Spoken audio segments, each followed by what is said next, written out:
Welcome to Crunch Time with Jeff, Booner, Lukas, and Mike. Another great episode. It's Tuesday, February 20th. If you're listening on YouTube, we appreciate you. We just came out with the new emojis, so enjoy those for all the Crunch members. They're great. They're amazing. They're all out there, so you probably see them in the chat already. If you're listening via podcast, leave a 5-star review for the fella. But boys, how we feeling? Feel great. Hey, first of all, can we say it? Let's do it. Happy birthday to my guy, Lukas. Happy birthday, Lukas. Blood clot. Happy birthday. Ball nowhere, man. Happy Appreciate birthday, you, brother. boys. 21. Can you do something for me? I'm 22. My Hemi Butler year. Yeah, shout out Hemi Butler. My It Hemi is Butler year. It is your Hemi Butler year. It is. And again, shout out to Lukas. It's his birthday. Turns 22. And also shout out to all the people that tuned in and that were here first, like Shift God. He was here first. Anakin Skyover, Lion's Blood, Eduardo O'Neill, Jonathan, of course, and Robin's Nest. Just, man, the people. Adam's in here as well. He's spamming. We got the Suck a Baby emote. We got the Free Adam emote. He can't talk, but we'll talk for him. So we got those emotes. Yeah. So it's a lot of fun. Man, we got a lot to go through today, man. Breaking news. A Lions player was cut, which you probably know who that is if you're on any social media. Penei Sewell, his wife, posted an interesting photo, and we'll go through that. We'll react to it. We'll go through FanDuel's mock draft, who they had the Lions taking. We'll go through ESPN's best fit for the Detroit Lions, and I think Lukas will like. I'm curious what you think of this free agent who they have mocked to the Lions. It's someone we haven't really talked about, but I'm curious what you think of that. I thought it was draft. I'm excited now. No, it's a free agent, and I think if I know what you said about this person before, you had some thoughts on him. I don't know if they're. I'm not gonna say if they're negative or positive, but you'll find out. I'm intrigued. We'll find out when we get to him. But to start us off, boys, of course, Tracy Walker posted this on his Instagram, and this was before the news he was being cut came out. And what he posted, essentially, I'll read it. You can't really see it, but I'll read it. He posted, Detroit, I want to thank you for welcoming me in as a rookie and accepting me as family. I want to thank the Ford family for giving me the opportunity to be a part of something special over these last 6 years. I want to thank my fans and supporters for always having my back through it all. I also want to thank the city for holding it down for me. It was many ups and downs, but that's life, and life is 10% what happens to you, 90% how you respond. That's a bar, by the way. Yeah. With that being, the future is bright. And time is coming harder than ever for year 7. God bless. Timeout. That is Tracy Walker, which, guys, we kind of talked about this too. We kind of knew this one was coming.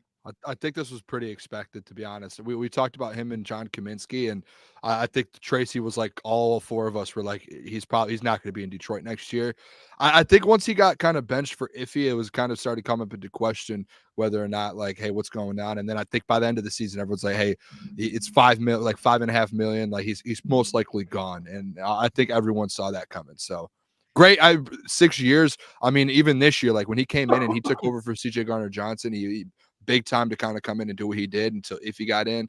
But great human, at least from what I've never met Tracy, but from what I've heard and everything that I've heard, great person. But it's a business, baby.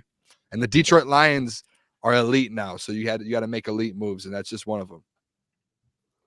Yeah, I mean, I agree with what you were saying, Booner. My first thought, because like we said, we all expected it, but this makes me think even more now. What are they going to do with CJ Gardner-Johnson? Are they going to let him go? If they let go of both CJ and Tracy, I feel like they almost have to address the safety position with a free agent and even possibly again with the rookie, just because after that, who you got? Will Harris? Yeah. He better not be on the roster next year. He better be gone. So you got to fill his spot too. Kendall Fuller, he's possibly out the door. They got to address. There's going to be a lot of new faces in the secondary next year. I'm excited. I'm excited to see what Brad does. Yeah, no, it definitely sucks because, I mean, obviously Tracy, he did have his down times with us, but he really epitomized what it means to be a Lion, and he was really liked in that locker room. But kind of like what Lukas said, I'm curious what this means for the rest of the safety room. Are we re-signing CJ? But I do know one thing, Tracy will be missed in that locker room, and it sucks to see him go, but these type of things happen when you're building a contender. You know, you're going to have to cut guys. It's not all buddy anymore. So sucks for Tracy, but we got to move on.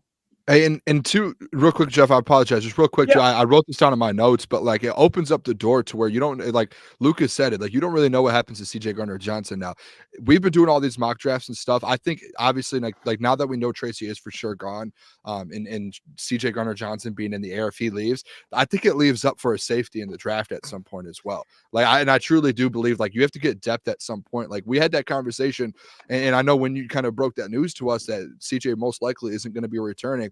The one thing that I brought up was like, okay, so now what happens with your depth? Because yeah, you do have Iffy, but Tracy's going to be gone. CJ, as far as we know, may be gone. Now you just have 3 guys back there with Brian Branch, Kirby, and Iffy, to where you do need depth. So like I wrote down here, Mikey Sanders out of Michigan, like that does open up a door for a guy like him in the 3rd round, to like we can actually start mocking him in our drafts, in my opinion. Like if we do really believe CJ won't be back, now it's time to start like, okay, let's look at like if yes, you can go in the free agency pool. Mikey Sanders being your 4th guy off the bench is to me like that's very, very good. So I do think there's different things that you're able to kind of look at differently now that this is official. Like we knew it was coming, but it's like we don't want to kind of like foreshadow, but now we know that they are making moves.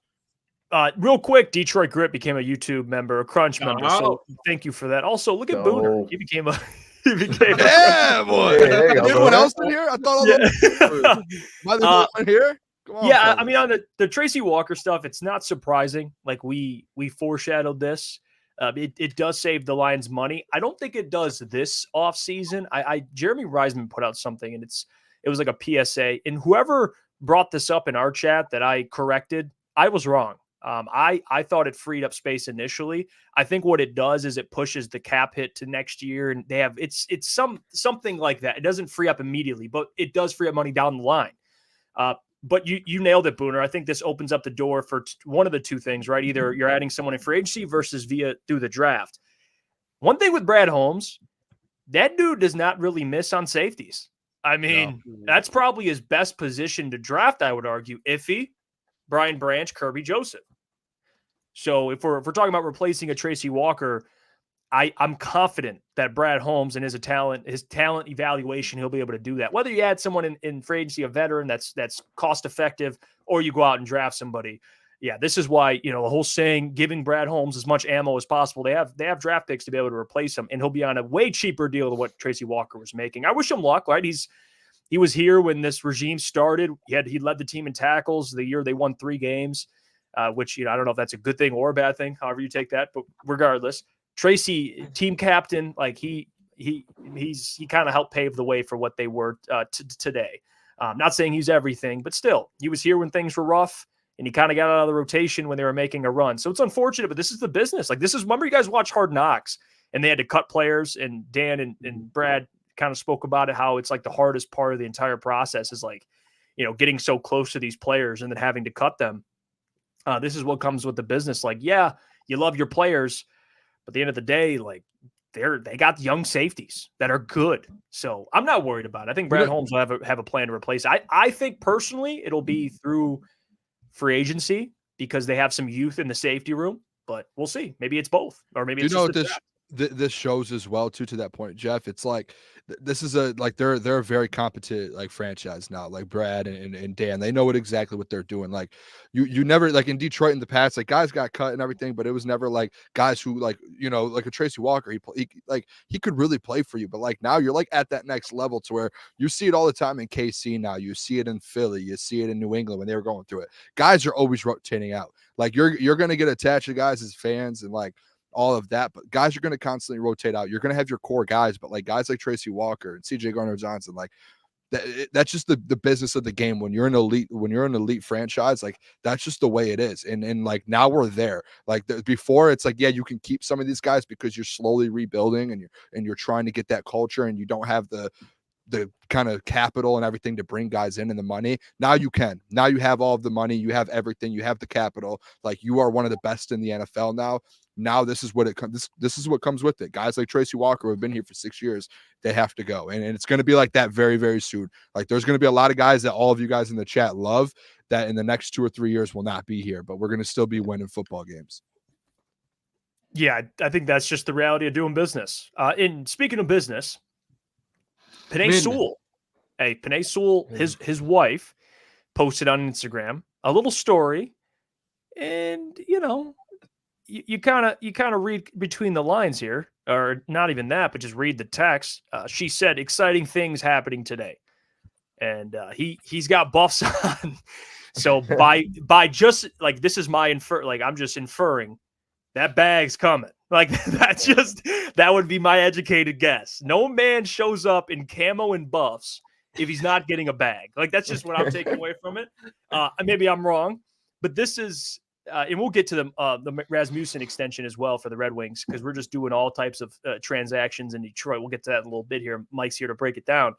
But when you guys see this photo, you know what I feel like? It's a big relief. Like, at least they're getting this thing done sooner than later. Lock this man up for life. Do you guys think it's an extension? Because I went on her her Instagram page. She's been pregnant for like a long time. So like, maybe it is. Maybe she's having. I don't know if they're due. Like I tried to go figure out the but timing of it, but like she's been pregnant all season long, which is a long season, like 7-8 months. Maybe they were going to have a baby today. I don't know. I'm just like I'm trying to figure out ideas. We're in the journalism world, right? Like I'm trying to figure out what's happening here. But it doesn't fit my narrative. Buying a new house? Are they buying that doesn't fit my narrative. I just like assuming it's an simple, extension. This simple caption just has everyone jumping to the conclusion that he's going to sign a contract. I think it's funny, but hopefully he did, and hopefully they got that figured out. Yeah, even if it's not, hey, whatever it is, congratulations, Penei. We know that the extension's coming. Like that's not. Maybe they're upgrading the house. They're getting another baby, so maybe they're just buying a new house. Maybe that's also a good thing because that means he's extending in Detroit. If they're going to buy a house, hey, like babies are expensive. I mean, I wouldn't know. I don't have any, but for my good friend Adam Baydoun, babies are expensive. I get it. But in other news, Red Wings, same thing in Detroit, getting extensions done. Michael Rasmussen was signed to a contract extension today. Mike, what do you think? I mean, it's a fair price. It's a good price. It's a good signing. I like Ras. He does like kind of all the gritty things that you really want out of a player. And this contract keeps him in, his prime years. He's only 24 right now. This contract goes through he's 28. I kind of just question the timing of it and like where we are at, like kind of like how the Lions are, like extending players like Lucas Raymond, Mo Sider, because those guys are up next. So I like the signing. I mean, you keep him through his prime. Like I said, he's a good player. The locker room likes him. So I think it's overall good, but I hope that there's a few other signings to follow it.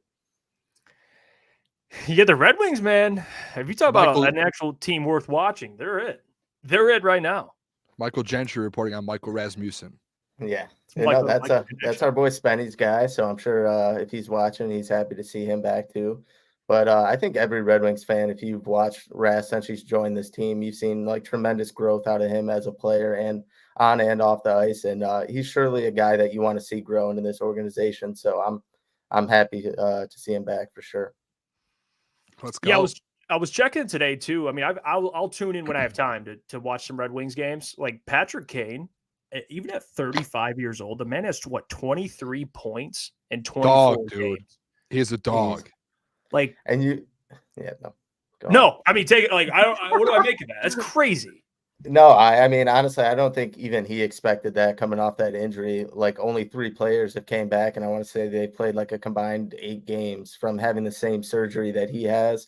So for him to come in and pick up that tempo right away, and I think he's only getting more comfortable with the guys around him. Obviously, he's played with DeBrincat, but we've seen lines shuffle the past, month or so since he's been here. So the more comfortability he gets with those guys, the more reps, he's just going to get better. And you've already seen what he's done to this power play. Like the power play was already good, but when you bring a weapon like that and a guy that can control the puck and QB a power play, it's just takes it to a whole next level. Hey, too, and I mean, to be honest, it's like a perfect timing for for him to like start kind of getting into that flow because I've got the bet on him for them to go to the playoffs. So, did you guys see as well? I put this in the prep, but Biz from the Spit and Chicklets, they were talking about he came out, Gentry. I don't know if you saw this, but they were like, Detroit needs to get an all-star game like at LCA like to next year. Like that needs to happen.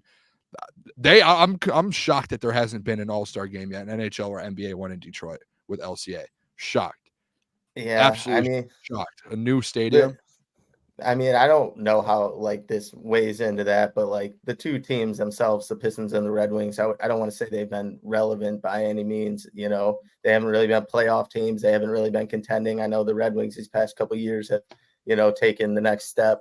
But maybe with, you know, the Red Wings getting better, they are, you know, sniffing playoffs right now. And then maybe even the draft, like coming downtown, maybe like inches towards that and kind of helps out.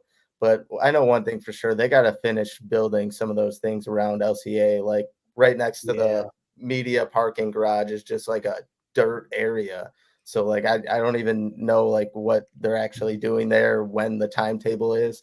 I would like to see some of that stuff get done. I mean, who knows when, but like if you're gonna get an all-star game, you need to clean up some of that for sure.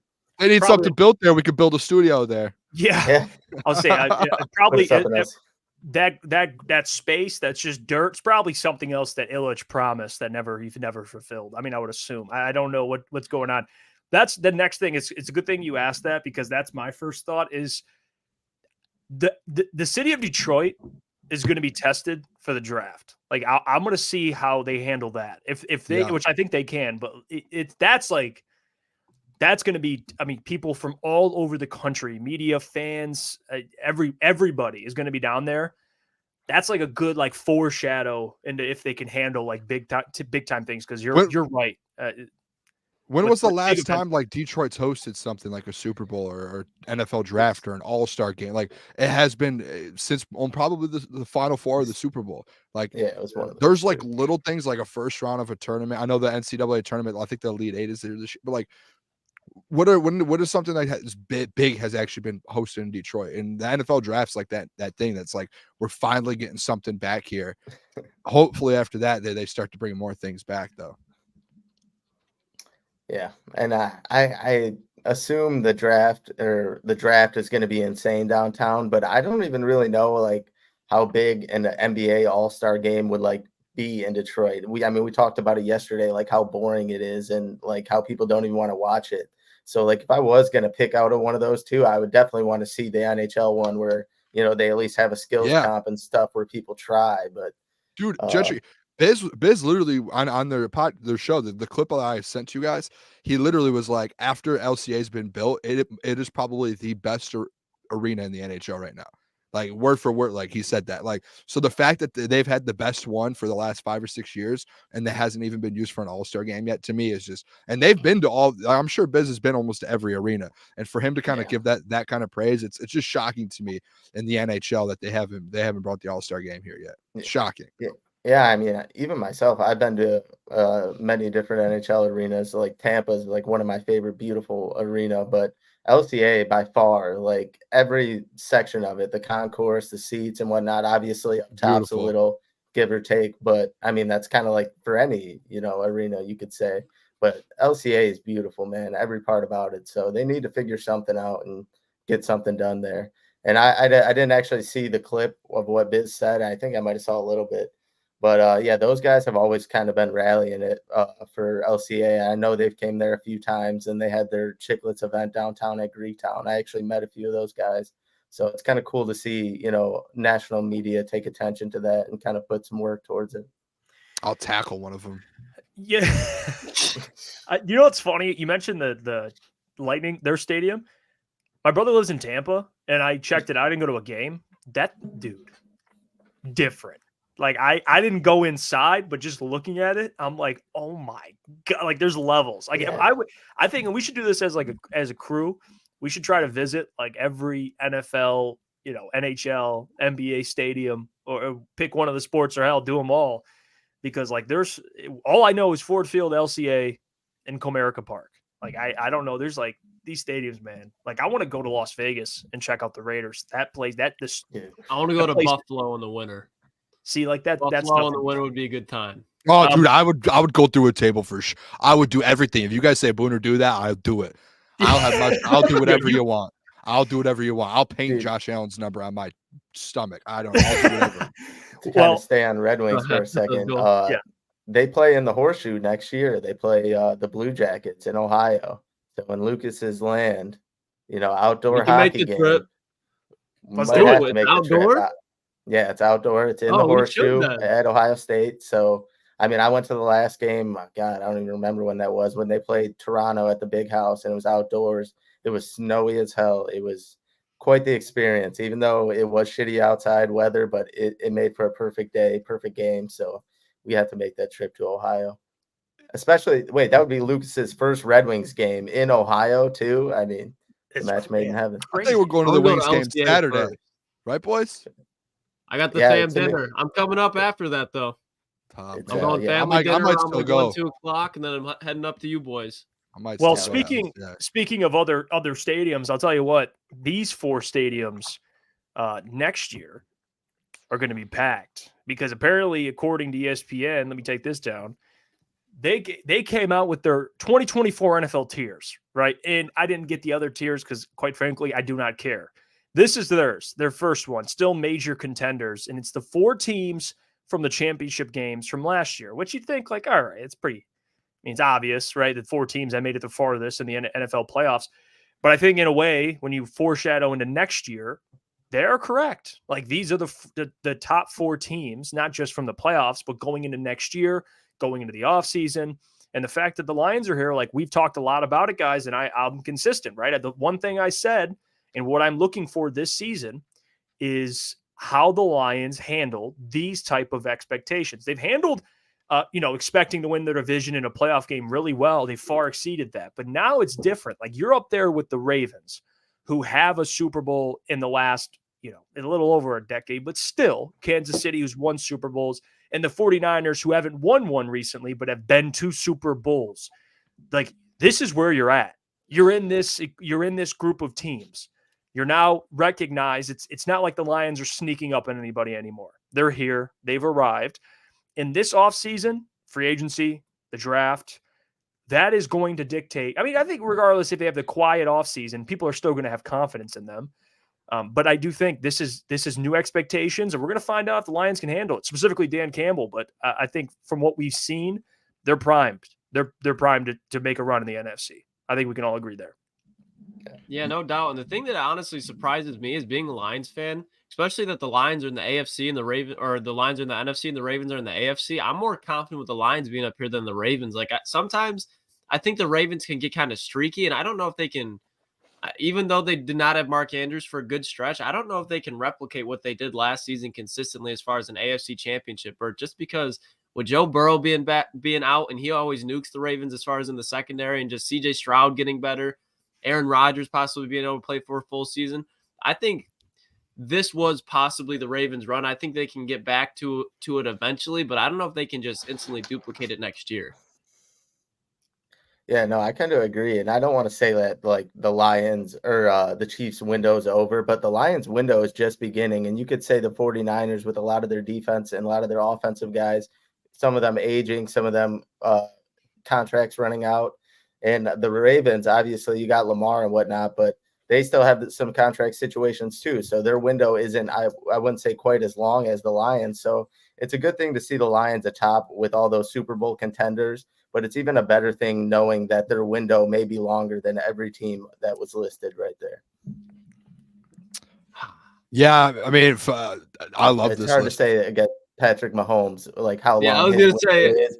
But no, I'm saying like with Travis Kelce, they got, obviously they'll have Chris Jones. Yeah, Andy Reid's going to retire soon. Yeah, so I mean, the Lions have a lot of young pieces and a lot of guys that hopefully can be around for a while. I'm not saying that their window, I don't know. Actually, I might say it is longer than the Chiefs, right, given this moment, because they do have a lot of things to figure out with their roster going forward. Obviously, you have Mahomes getting paid so much money, and the Lions do have a lot of young guys that they're going to be building around. Go ahead, Booner, then we can go back to it. I just want to like this right here, like what you see there, like when we talked about it, you're only in year 3 of Dan Campbell, and that wasn't like where you were expected to be at this time. Was like, hey, let's start competing for the division, let's kind of go in the playoffs and win some playoff games. You're now like, this is a different level. Like you are now the elite of the elite going forward. And that's just what it is. And like Gentry said, you have young guys, and you have young guys who are going to be consistent and who you're going to extend, and you're going to have building blocks, and like, you're going to keep drafting and you're going to keep bringing free agents in. Like, you're a destination now. Like, this is like somewhere, and I'm just being honest with you guys, like this is somewhere that as a Lions fans, all of us, like we have never experienced and been in this position to where you are the elite of the elite in the NFL now. Like you are like getting put in these graphics to where you are a top 4 contending team with the Chiefs, the Ravens, and the 49ers. Like that is like all these teams you like GMs, like they're building to get to that level. And the Detroit Lions are at that level now. And I'm convinced that they stay at that level. And I don't see it going anyway. Like, when I told you guys 6 months ago about the Booner path, like this is what I envisioned. And it's like coming into fruition more than ever to where like you're seeing like you're at the very top of the Booner path right now. And like now it's like, let's go win some Super Bowls the next 5 or 6 years. And then like like it's literally happening in front of our eyes. And none of us are used to this. And now we're like, okay, now what does this mean to be up here? And then now you see it. Now it's about just staying up there and being consistent and being up there longer than the Chiefs, the 49ers, and going and taking those spots, winning a Super Bowl and kind of solidifying yourself is the best in the league. But it's elite time. It's the elite of the elite now, fellas. Like we're here. Yeah, I read something. Oh, Lucas, you had something to say? Yeah, just real quick. I think the Lions, like I agree with what you guys are saying. The only thing I disagreed with is their window is not as open as the Kansas City Chiefs. Even when Andy Reid leaves, the defense that they have been able to accumulate with how young they are, as long as you have Patrick Mahomes and a good defense, a stable offensive line, and I know they're going to add another addition in that free agency or the wide receiver room in either free agency or the draft, possibly both. I think it's longer than the Ravens, absolutely. It's longer than the 49ers, absolutely. But as long as Patrick Mahomes is in the league, as long as Tom Brady was in the league, as long as Joe Montana, etc., their Super Bowl windows open. So that's the only pushback I had. And I want to add this too, because I was doing some research earlier and I found this out. On average, it takes a NFL head coach, and this is like among like it's very skewed data. So I know when people hear this, they're like, I'll tell you right now, it takes about on average for a head coach to win a Super Bowl with a team. I think it was 4.3 years in total to make a Super Bowl. I wasn't sure if it's win or make, regardless. So when you look at the Lions, this would be year 4 for Dan Campbell. So again, according to the data, that would make sense. Now, there has been cases where, because the NFL is not always linear, right? Like you'll have seasons where you'll win 13 games. Maybe you have an injury, you struggle one season, but the next season you bounce back. But that's where like the whole point of like a Super Bowl window comes into play. And I do think the Lions are just opening their Super Bowl window. But the thing that sustains that and keeps it open, 2 things, which the Kansas City Chiefs have: head coach and quarterback, which I bring up a lot. And of course, GM, that matters too, because you have to replace guys. But the Kansas City Chiefs have all 3 of those. And as long as Andy Reid's around, they're going to have arguably the best coach in the game and the best quarterback. So their window is like, you could argue it's open as long as Reid's here, and Mahomes, even when he's playing, he's always going to, it's kind of like the Brady thing. As long as he's there, the window's open. For the Lions, and Jared Goff's proven he's one of the best quarterbacks in the NFL. It's how for how long can he play at that level, and for how long can Dan coach at a high level. And if you're confident in Dan and Jared Goff, then you should believe this window is going to be open for a while, or at least for the near future, depending on how guys get paid and all that stuff. But that's up to Brad Holmes to replace those guys regardless. I'm with you. Yeah, I mean, with the window as well. Like I just think there's like I'm almost with the Gentry side to where it's like I do get like the Chiefs window might still, as long as you have Patrick Mahomes, it's going to be there. Yeah. No matter what you have. But I just think like what they've built, the Lions have built, and like the way they're doing it, to me, it's just so different. Like you see teams do it all the time, and I get the stat there, Jeff, like the 4 point whatever years, but like that is within as well, like depending on situation, and like some coaches kind of take a spot, like Nick Sirianni took over right after the Eagles just won a Super Bowl, like a year or 2 before that. Like there are situations like that to where it's like, all right, let's see what the situation is. How is the team? Are they paying for guys? And if they're just going to buy in a Super Bowl, and like if you really do break it down, like this, the way this regime's built it, it's like it's just very natural. It's like the 49ers, but how the 49ers have been in the NFC Championship game 5 times. Like that's what it feels like to me, to where you can go on a 4 or 5 year stretch now, 6 year stretch, to where you're consistently going to NFC Championship games and competing for a Super Bowl, and you should go win some, unlike the 49ers have. Yeah. No shot at the boys, man. Yeah, no, and to Lucas's point, it's all been kind of natural too with the Chiefs as far as drafting goes. I feel like as when they lose guys, they seem to gain them right back and fill holes just as easy. So they've been doing it just as well. I was just more speaking like Jeff brought up to Andy Reid. You don't know his timetable. Obviously, Travis Kelce, he's coming to an end. So, but yeah. And that's a lot. You're in the top 4 there. Like you're there. Yeah. Like there's no window. Like yes. Like there's the Chiefs window. You're in that window now. Like there's no being like, well, we're gonna get to no. Like you're there. Like we are here. We are the elite of the elite going forward. Now it's time to go win the Super Bowl. Like that's where we're at. And I have something to say back to that. I want to bring up this too. Dante151, thank you for the $10. By the way, we appreciate it. The Detroit Tigers have reportedly made a strategic move by claiming outfielder TJ Hopkins off waivers from the San Francisco Giants. Isn't that where Scott Harris is from? Am I wrong on that? Is he from? Where did he come from? Booner?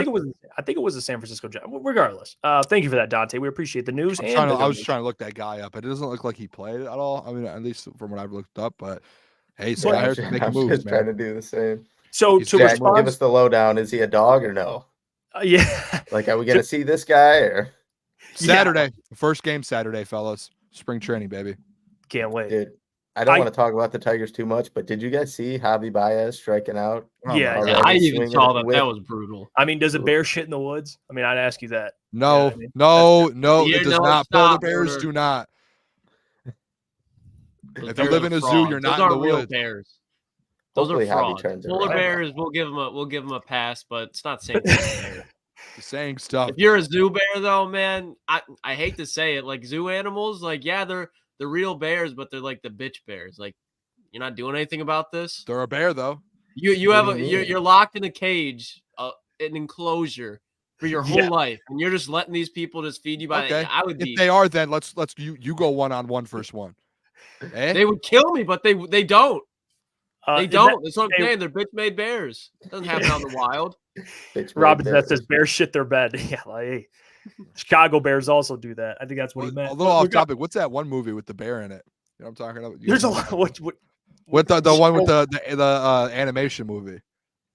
There's like what with there's Kung Fu Panda. No, where he Panda. that's a good one. I'm talking about the one where he like watches That's like Open TV Season? and stuff. Yes, Open Season's a great one. Great movie, dude. A great one. Great movie. I don't know I'm why sorry, I I didn't realize Kung when I Fu said Panda. the bear movie. Like there's Ted, like there's Yeah. Cocaine Bear. Ted's Like the best. there's so many. Ted's of them. goated. Well, Oh, I did have something to say back to you, Booner, when you brought up that point, because one thing also I didn't really bring up about this graphic, and I'll put it up again, is if you look at like, okay, how do the Lions compare to these teams? Like the Ravens have a 2-time MVP in Lamar, struggled in the postseason, though. That's very obvious. Like that's something I think that's the last thing he needs to check off is win a Super Bowl. But you look at the other teams, right? Kansas City, Mahomes, an MVP, and then you have the San Francisco 49ers. And I think that's the team that you'd probably look at and be like, you know what? The Lions can do this. Now, the question is Brock's making pennies according compared to other quarterbacks. So I think Jared's better than Brock Purdy. Now, you know, with how much he gets paid, the fact that you have a Brad Holmes, kind of like the 49ers have a Lynch, you can get away with that to some extent. I think so, because we brought up the 49ers payroll, and they're paying so many guys. And they're able to keep, obviously, you know, all those guys because they have Brock Purdy. But even if you can't keep as many, like Brad Holmes can still, like we just talked about with CJ, like the reason why I'm not as worried about it, even though I like CJ, is you have guys that he's drafted that have worked out. So I think if you're talking about like a comparison for a team, they can be, you might not have an MVP winner, an all-time great quarterback, but you have a guy who knows how to win games. And if he could still play at the level he's playing at, and Brad Holmes keeps pumping talent through, and I think Dan Campbell's the other thing, right? Like John Harbaugh is in that graphic, Andy Reid, Kyle Shanahan, you have Dan Campbell. That's why I say, like, really the pressure's on those two guys. Like in the defense, of course, like I don't think they don't have a defense compared to those teams, which we could agree on, but that's something that Brad will fix. What you say all the time though, and I'm gonna stick with this the rest of my life, especially when it comes to the Lions staying like relevant, is like, what's the one thing that all four of those teams have right now is a coach, a GM, and a quarterback. And it's like if you have Brad Holmes, who now has solidified himself as one of the best in the league, constantly bringing in those players and finding ways to get the job done and keeping your team young and keeping them relevant, like Brad Holmes keeps doing that, like you're going to stay at the top. If you still have Dan Campbell to keep the culture, and you still have Dan Campbell to go out there and put in and help this team and bring them together year after year after year, even with new players, like you're going to stay relevant. And if you have a quarterback just like Jared Goff, who knows how to win football games and go out there and and lead a football team, and as people hate to say it, but like just be a what's the word I'm looking for that people hate to hear about quarterbacks? Manage the game, like to manage the game. Like if you just have guys that can do that, you're going to be at the top and be at this elite level for a long time. And even if Jared leaves, if you just find another guy there, and like, but just in my opinion, as long as you have Brad here bringing in the talent and Dan here kind of doing what he does with the culture and keeping these guys together, I don't see like, and it's the same thing with San Fran with Kyle Shanahan.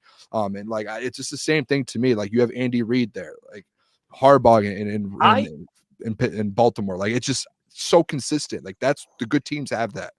I want to bring this before we get to this FanDuel mock draft and who they have the Lions taking, which you guys are going to want to see. So stick around for that. I was excited to see it. I do want to ask this question, and I'm genuinely just asking this. Like, I just want you guys to help me out here and the chat. When you look at those three coaches that Dan's up against, or not up against, but in the graphic with them, Andy Reid, John Harbaugh, Kyle Shanahan, you have Dan Campbell.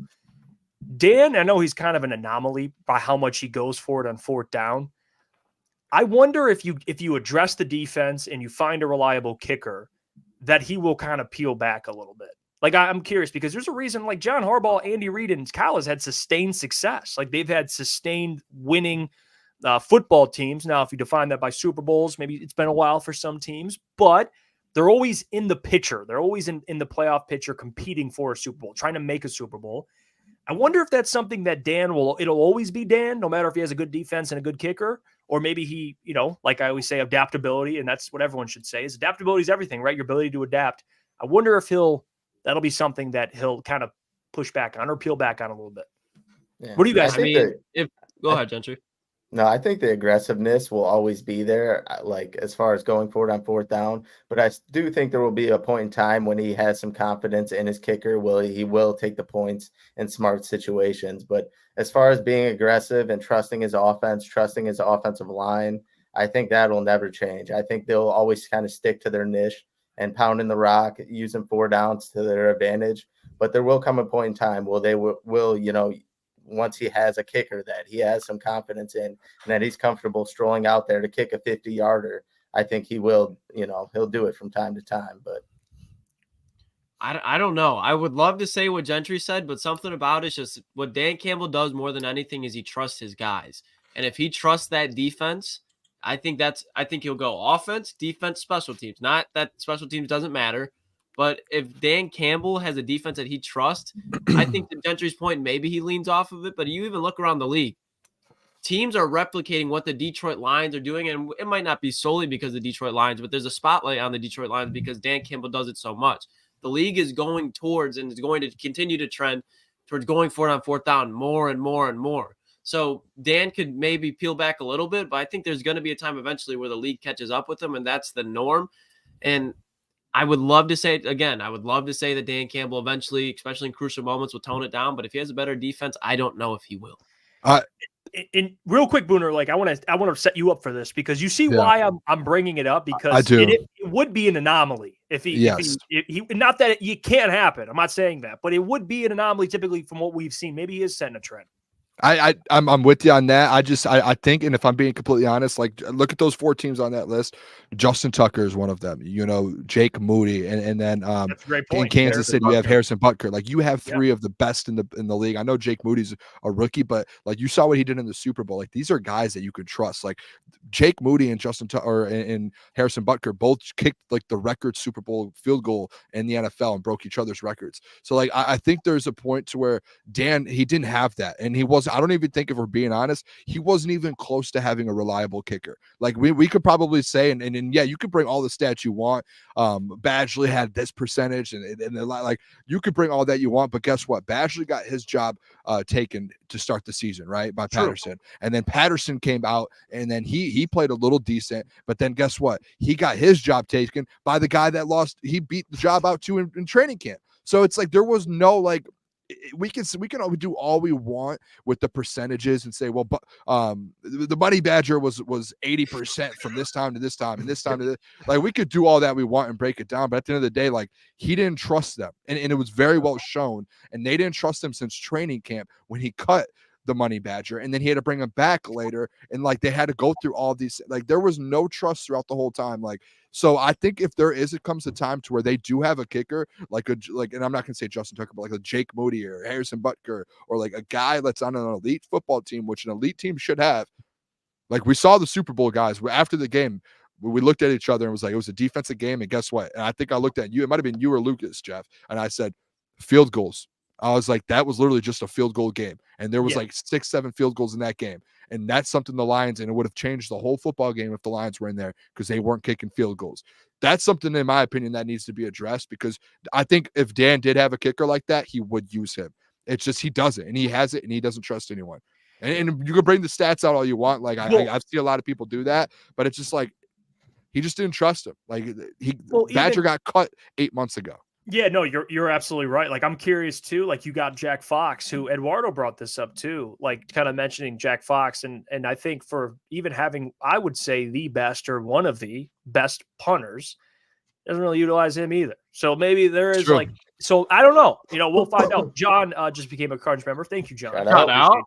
I think it is a little different, though, to using a punter when you have a really good offense like they are and a bad defense. I think that's different from a punter to a field goal kicker, because a field goal kicker, you're adding points to the board. You're not just giving the team that, like, you're, as dumb as that sounds, like you're adding points to the board to win the football game. A punter, it's like you just don't like have as much trust in your defense to get the job done.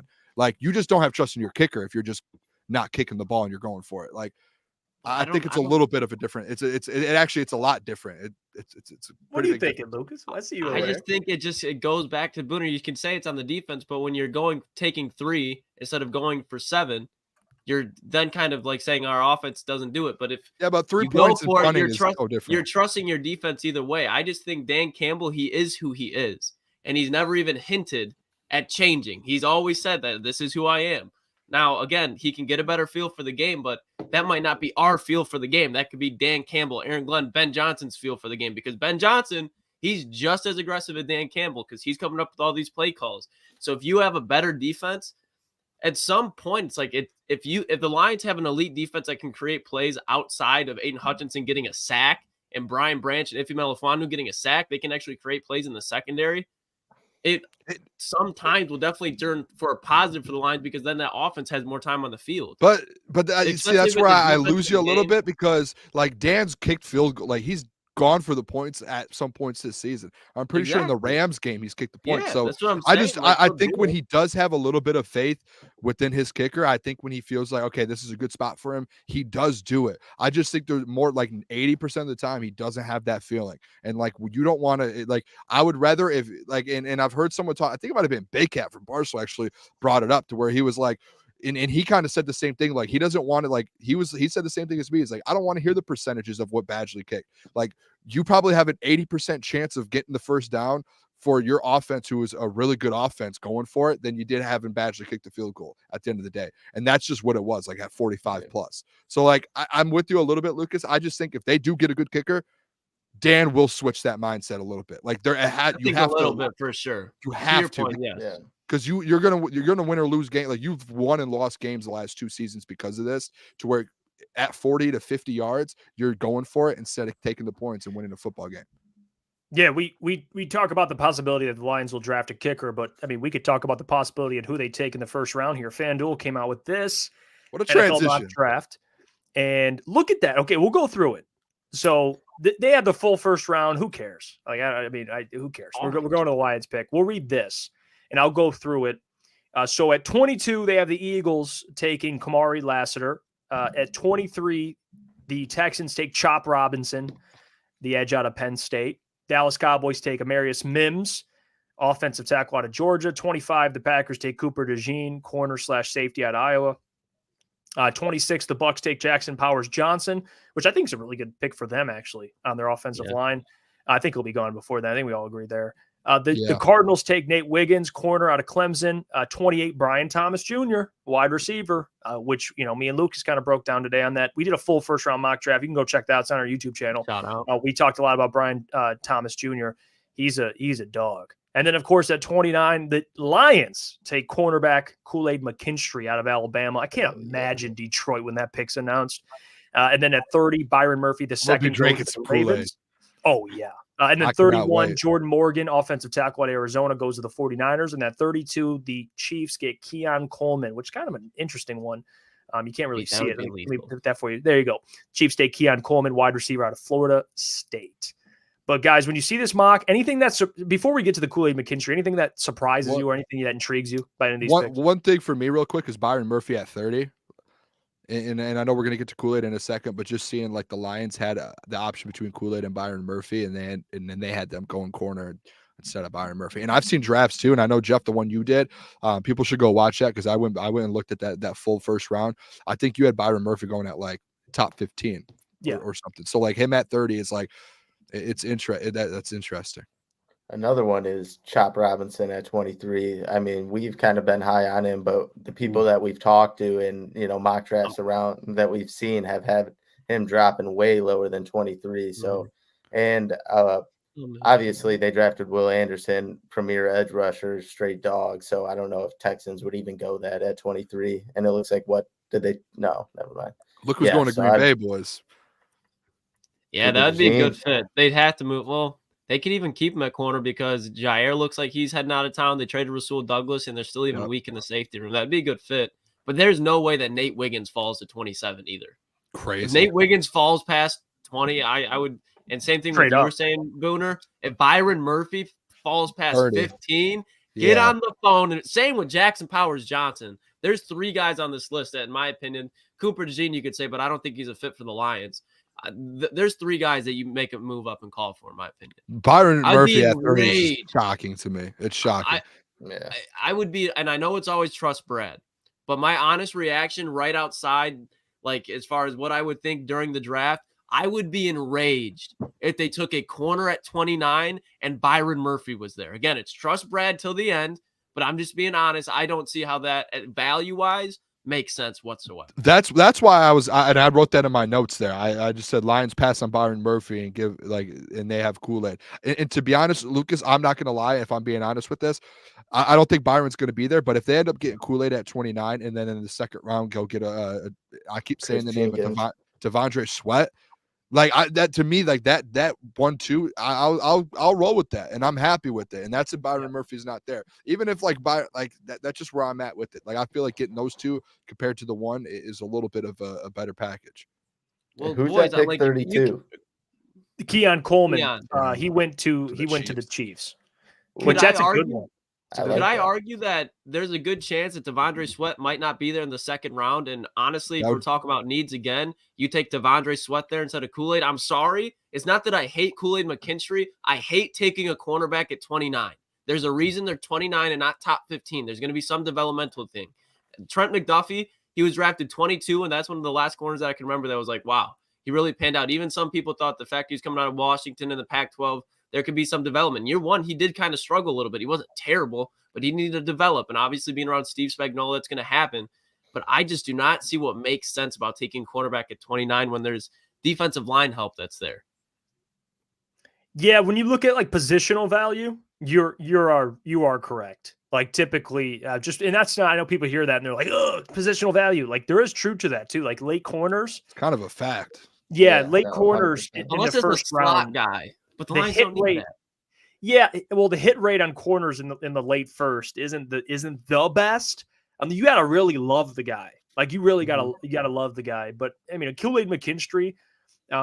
That's a guy that I've watched a lot of tape on. I think it's an interesting one. I'm not sure if he'll be there at 29. If he is, I'm curious if Brad even would take a corner at 29 rather than like a Byron Murphy or a defensive lineman. Maybe that would be more intriguing because we know Brad, right, built from the trenches. But I think Kool-Aid, I know people are quick to be like, man, Kool-Aid, what? No. I like the fit with a guy like Kool-Aid, but to your point, Lucas, it's not like I must have, a must-have guy to me would be like a Nate, like you said, Nate Wiggins, the guys that fell, a Jackson Powers Johnson, like someone that I think if the Lions are in this situation, I think Brad would trade up to get one of those guys. Like if you can get a Jackson Powers Johnson in the late 20s, like sign me up.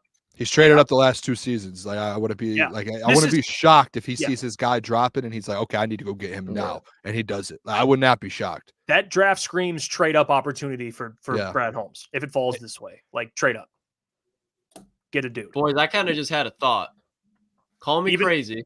Even Eric, Joey Porter went 32 last year. He's a stud. See, it's not. I'm not saying it. We're not saying it doesn't happen, but it's not as common as you think.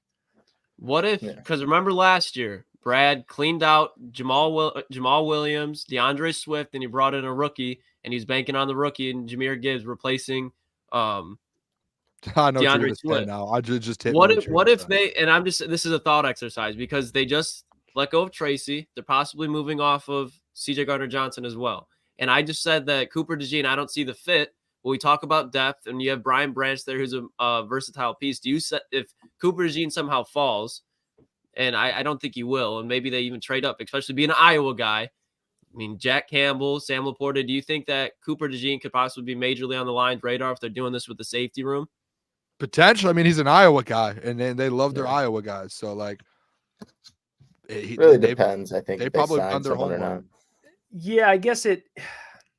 I mean, I see this too. Someone brought this up. Wheezy D, that's my guy. He says Eric Stokes was a late round pick. The development is worth the risk. I want my 6'1" lanky cornerback that's going to lock up Jettas.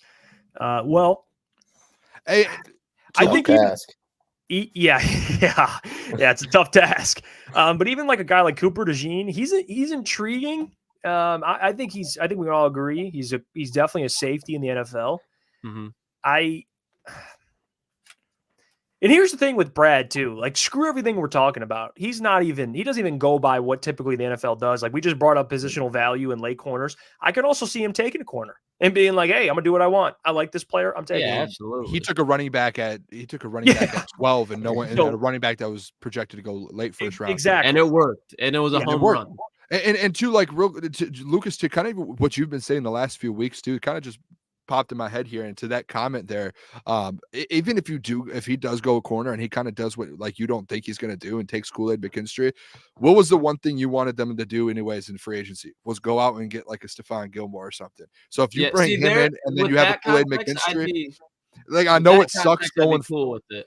Yeah, and I know it's tough, like seeing like, oh, you're gonna go spend money for agency and you use your first round draft pick at the same position. But like, I think they have the flexibility to do that and as well go spend money at an edge and still draft an edge in the second round or interior defensive lineman. But I think that's kind of to the point to that comment. I can't remember who said it, but like, where you can let Kool-Aid develop and still get a ton of reps, just like Brian Branch did last year. And then once he's like really in there, it's like, okay, now you have a dude. And now you have Kool-Aid McKinstry, Cam Sutton, and Stephon Gilmore. And obviously Stephon's going to probably be on like a 1 or 2 year deal. Cam Sutton on 2 more years. And Kool-Aid's your next guy up. And he's learning under Stephon Gilmore and Cam Sutton. Like, I don't like, that's like a Brad type move because he's been in there developing guys, bringing guys in to learn under vets and like develop. That's a development move right there if he does do that. Or the guy that you like from Georgia, Jeff, like Lassiter. Like there's different guys that can come in and it's like, hey, they might not play right away. Like Jahmyr Gibbs didn't come in and start right away. It took him 6 weeks because he was behind David Montgomery. Like, and he was our 12th overall pick. Yeah, because you're not going to find corner one in the draft. I don't think good, but it's going to take time. Like he's not going to be corner one right away, like year one. That's what I mean. You can have Stephon Gilmore or Cam Sutton, or you have someone else to kind of fill in and say, hey, learn under this guy. You're our corner one next year. Be ready. Or by the end of the year, when the playoffs come around, we need a dude.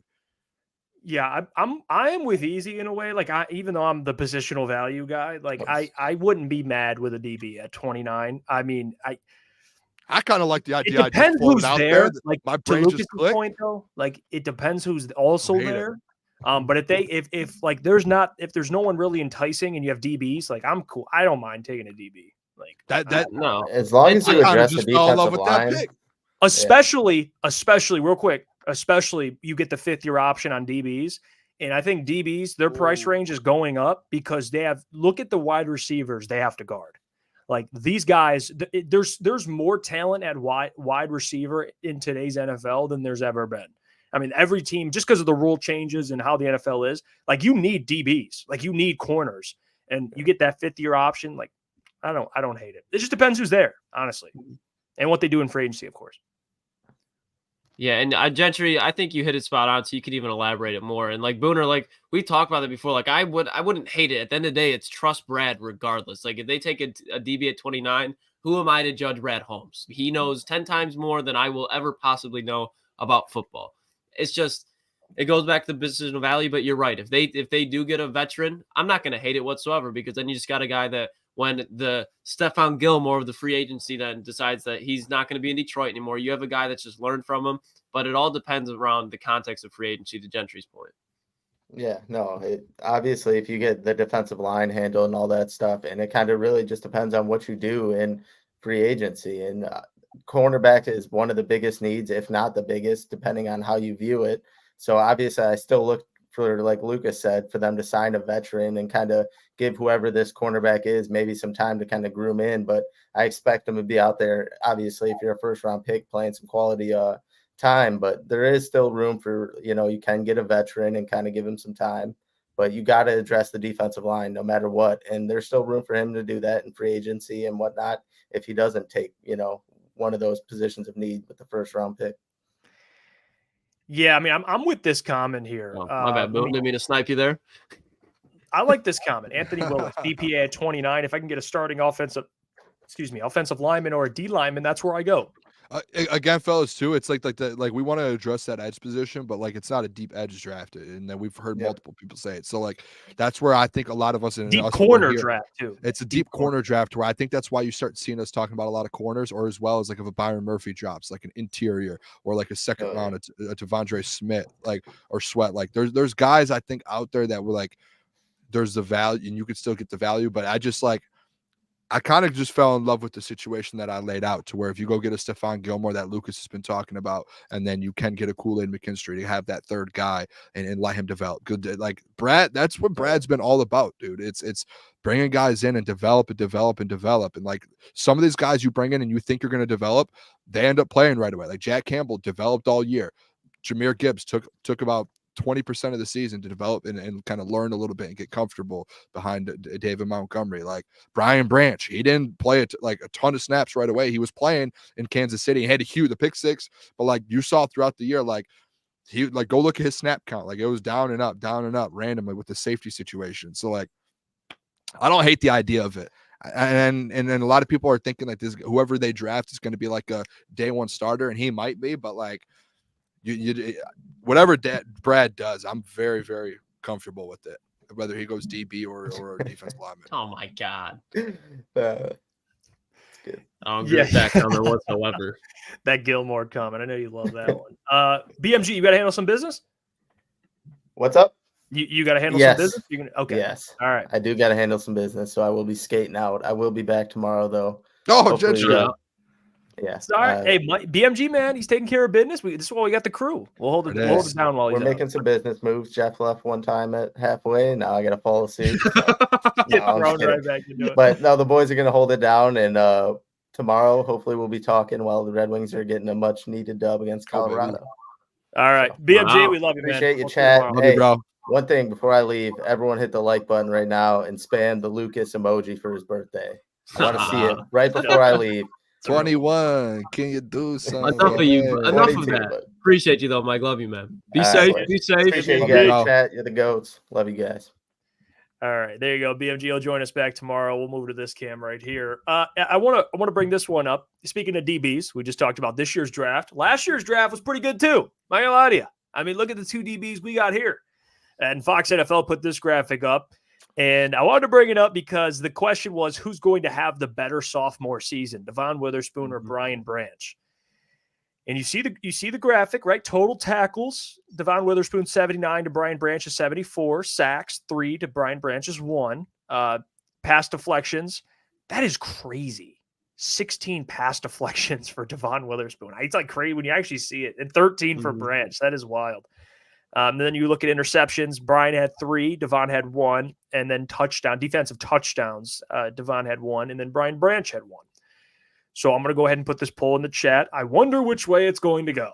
Chat poll. But I am asking you guys though for these two. I know we like Devon Witherspoon. Brad Holmes liked him a lot, but it's crazy because look at the just look where these guys were drafted compared to second round and first round. Brian Branch, like you're getting similar production from a guy you took in the second round compared to one of the top picks in the NFL draft. Love Witherspoon. But Brian Branch going into his second year, man, I said it. I think he'll be in all-pro contention. He'll be one of the best safeties in the NFL. He'll make his mark. What about you guys? Yeah, I mean, if I'm being honest, like in my notes, I know I have my notes all the time. Brian Branch might have been just looking at this right here. Like everyone talked about Devon Witherspoon all year. I was even someone who said that at some point he could be in the running for Defensive Rookie of the Year. And the fact that Brian Branch is putting very, very basically the same exact numbers up over Devon Witherspoon, and no one talked about that all year long around the NFL. He might have been the most overlooked rookie in the NFL all season long. And I think, Jeff, if you could say, hey, Devon Witherspoon, he's gonna contend for an all-pro season next year to be one of the best safeties in the NFL. Lucas said, I think it might have been Lucas or Gentry said it a couple of weeks ago. Brian Branch is going to go out there next year and contend to be an all-pro safety as well. Like he's going to go out there and put those numbers up too. He should make a jump next year as well, especially after it's going to be a little bit of a new defense. Aaron Glenn's coming back. Looking at those numbers right there, he only played in 15 games and he's kind of sitting there competing with Devon Witherspoon. He's going to, and I saw Xavier D in the chat, but like Branch is going to get a lot more snaps. He's going to go out there and get a lot more snaps. They fluctuated a lot this year, kind of getting the feel for the game. But I mean, fellas, he might have been the most overlooked rookie all year long. Like the fact that he was not talked about. Devon Witherspoon was in every single rookie award, and Brian Branch wasn't in any. Joey Porter was in over some. Like Brian Branch didn't get any awards or any love all year long, and he put those stats up is ridiculous. It's insane. Yeah, I mean, and again, like I know Steve Wildes brought this up too, and they play different positions, which I think that's the obvious thing, right? Devon Witherspoon's an outside corner. Brian Branch, he's a safety, plays in the slot. He's their slot corner. They're guarding different wide receivers. They're asked to do different things. But Brian Branch, didn't he miss value? What's the games played? 15 and 14. 15 and 14. So I just looked it up. What is it? 15 to Branch or 15? Yeah, 15 Branch. I think Witherspoon missed the first couple games of the season, and then his first game was actually, I think, versus Detroit.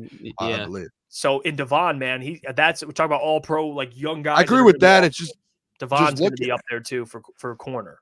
Yeah, I get the value, guys, and you guys know I love Brian Branch, but Devon Witherspoon, to Steve Wild's point, was Brad Holmes' guy. That's what the consensus is before the Seahawks took him. I think Devon Witherspoon, especially with the addition of McDonald in Seattle, being an outside corner, looking as good as he did, I think Branch, again, I 100% think he can make that all-pro jump, but I also think Devon Witherspoon is as well. And if he does that, I think it's a damn lot more impressive. Again, that's not knocking Brian Branch, but that is the most difficult position to play in the way that Witherspoon plays it, especially with how good he is tackling in the open field and then having the IQ and the awareness to have the ball skills that he does pause.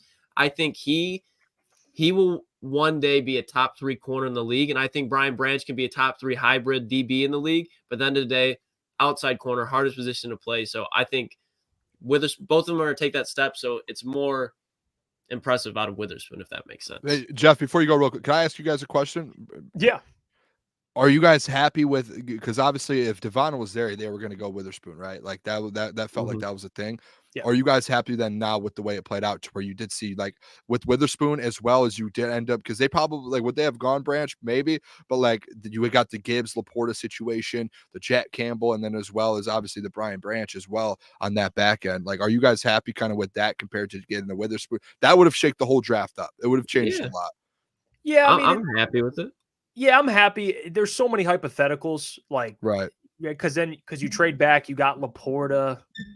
So you're counting those two as like a package. If we're just talking about picking a running back or an outside corner, like to Lucas's point, like again, I hate doing this, but positional value, like I'll take an outside corner, especially one of his level over a running back. But when you factor in Sam Laporta, like I don't really have an argument for that. You know what I mean? Like, I mean, you get those two, like, yeah, Sam Laporta, that he's a dude. So, and same with Gibbs. So I'm happy with it, but certainly if you told me that we'd have Devon Witherspoon, yeah, I think I'd be cool with that too.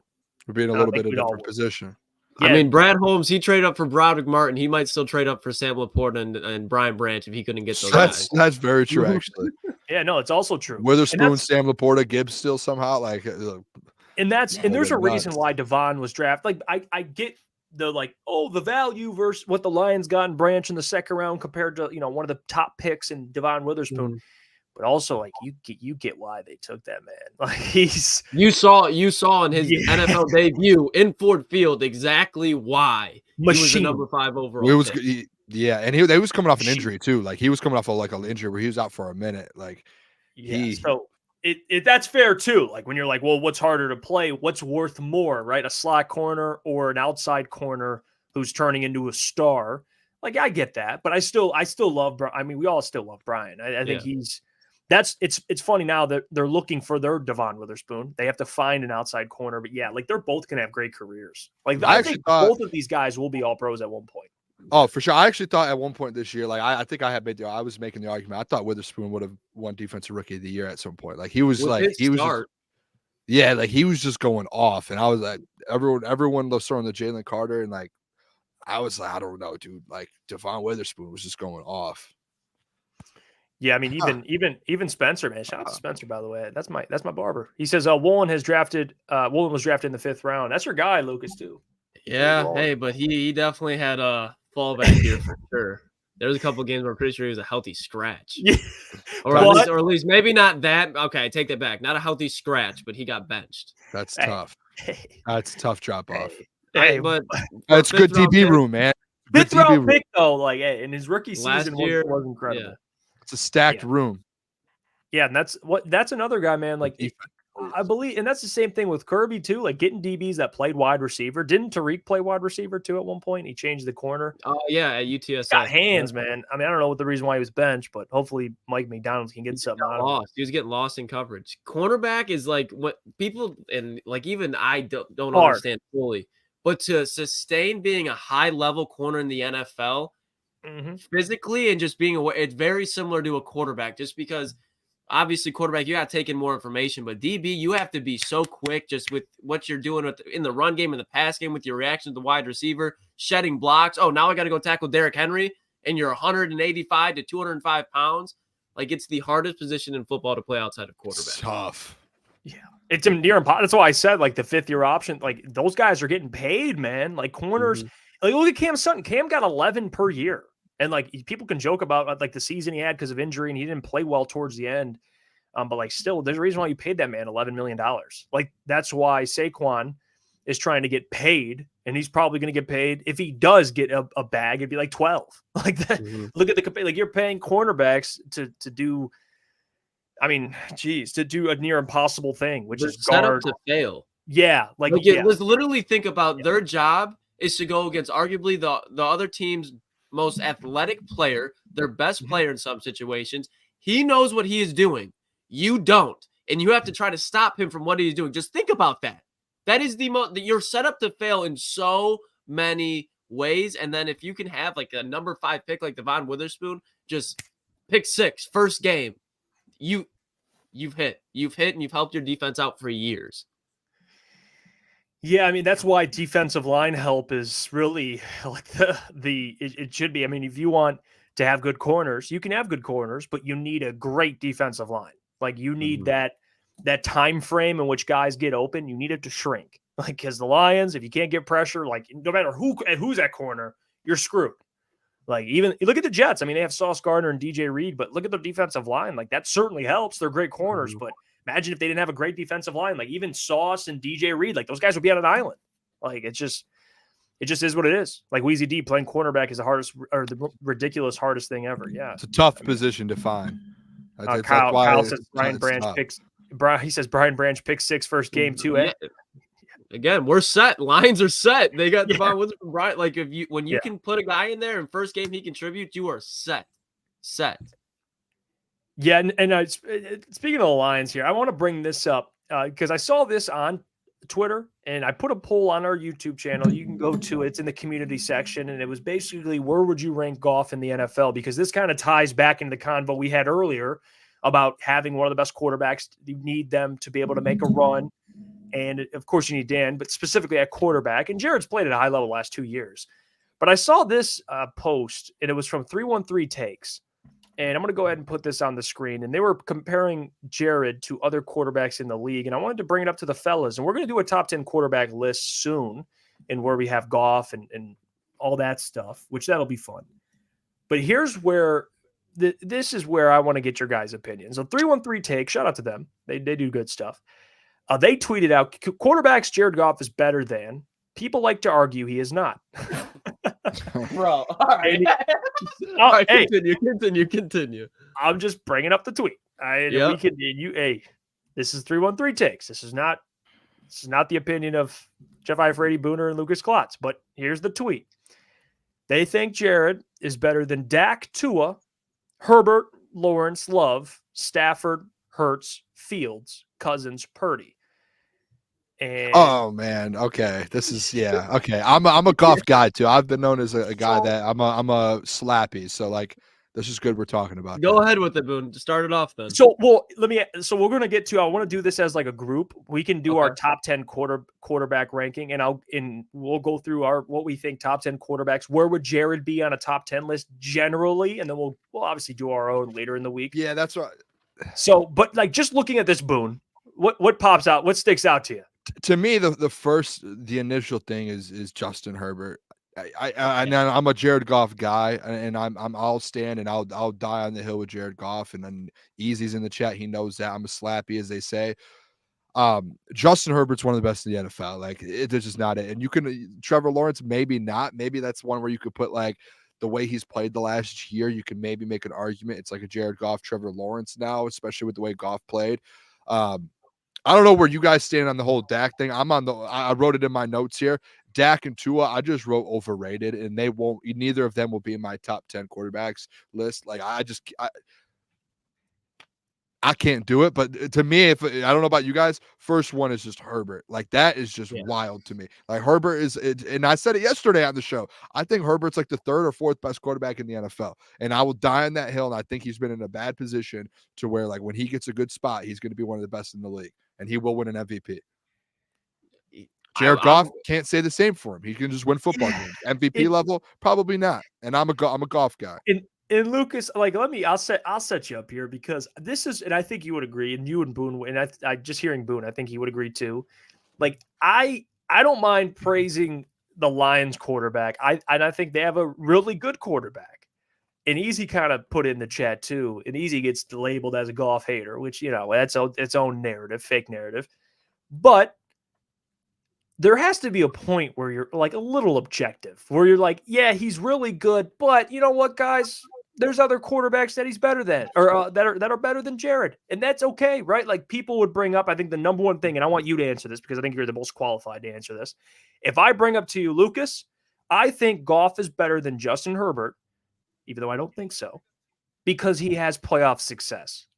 That is the one I hear that so much, right? Herbert, yeah, he's had 30 passing touchdowns in his first 3 seasons, which is historically great, but he hasn't won in the playoffs. What say you?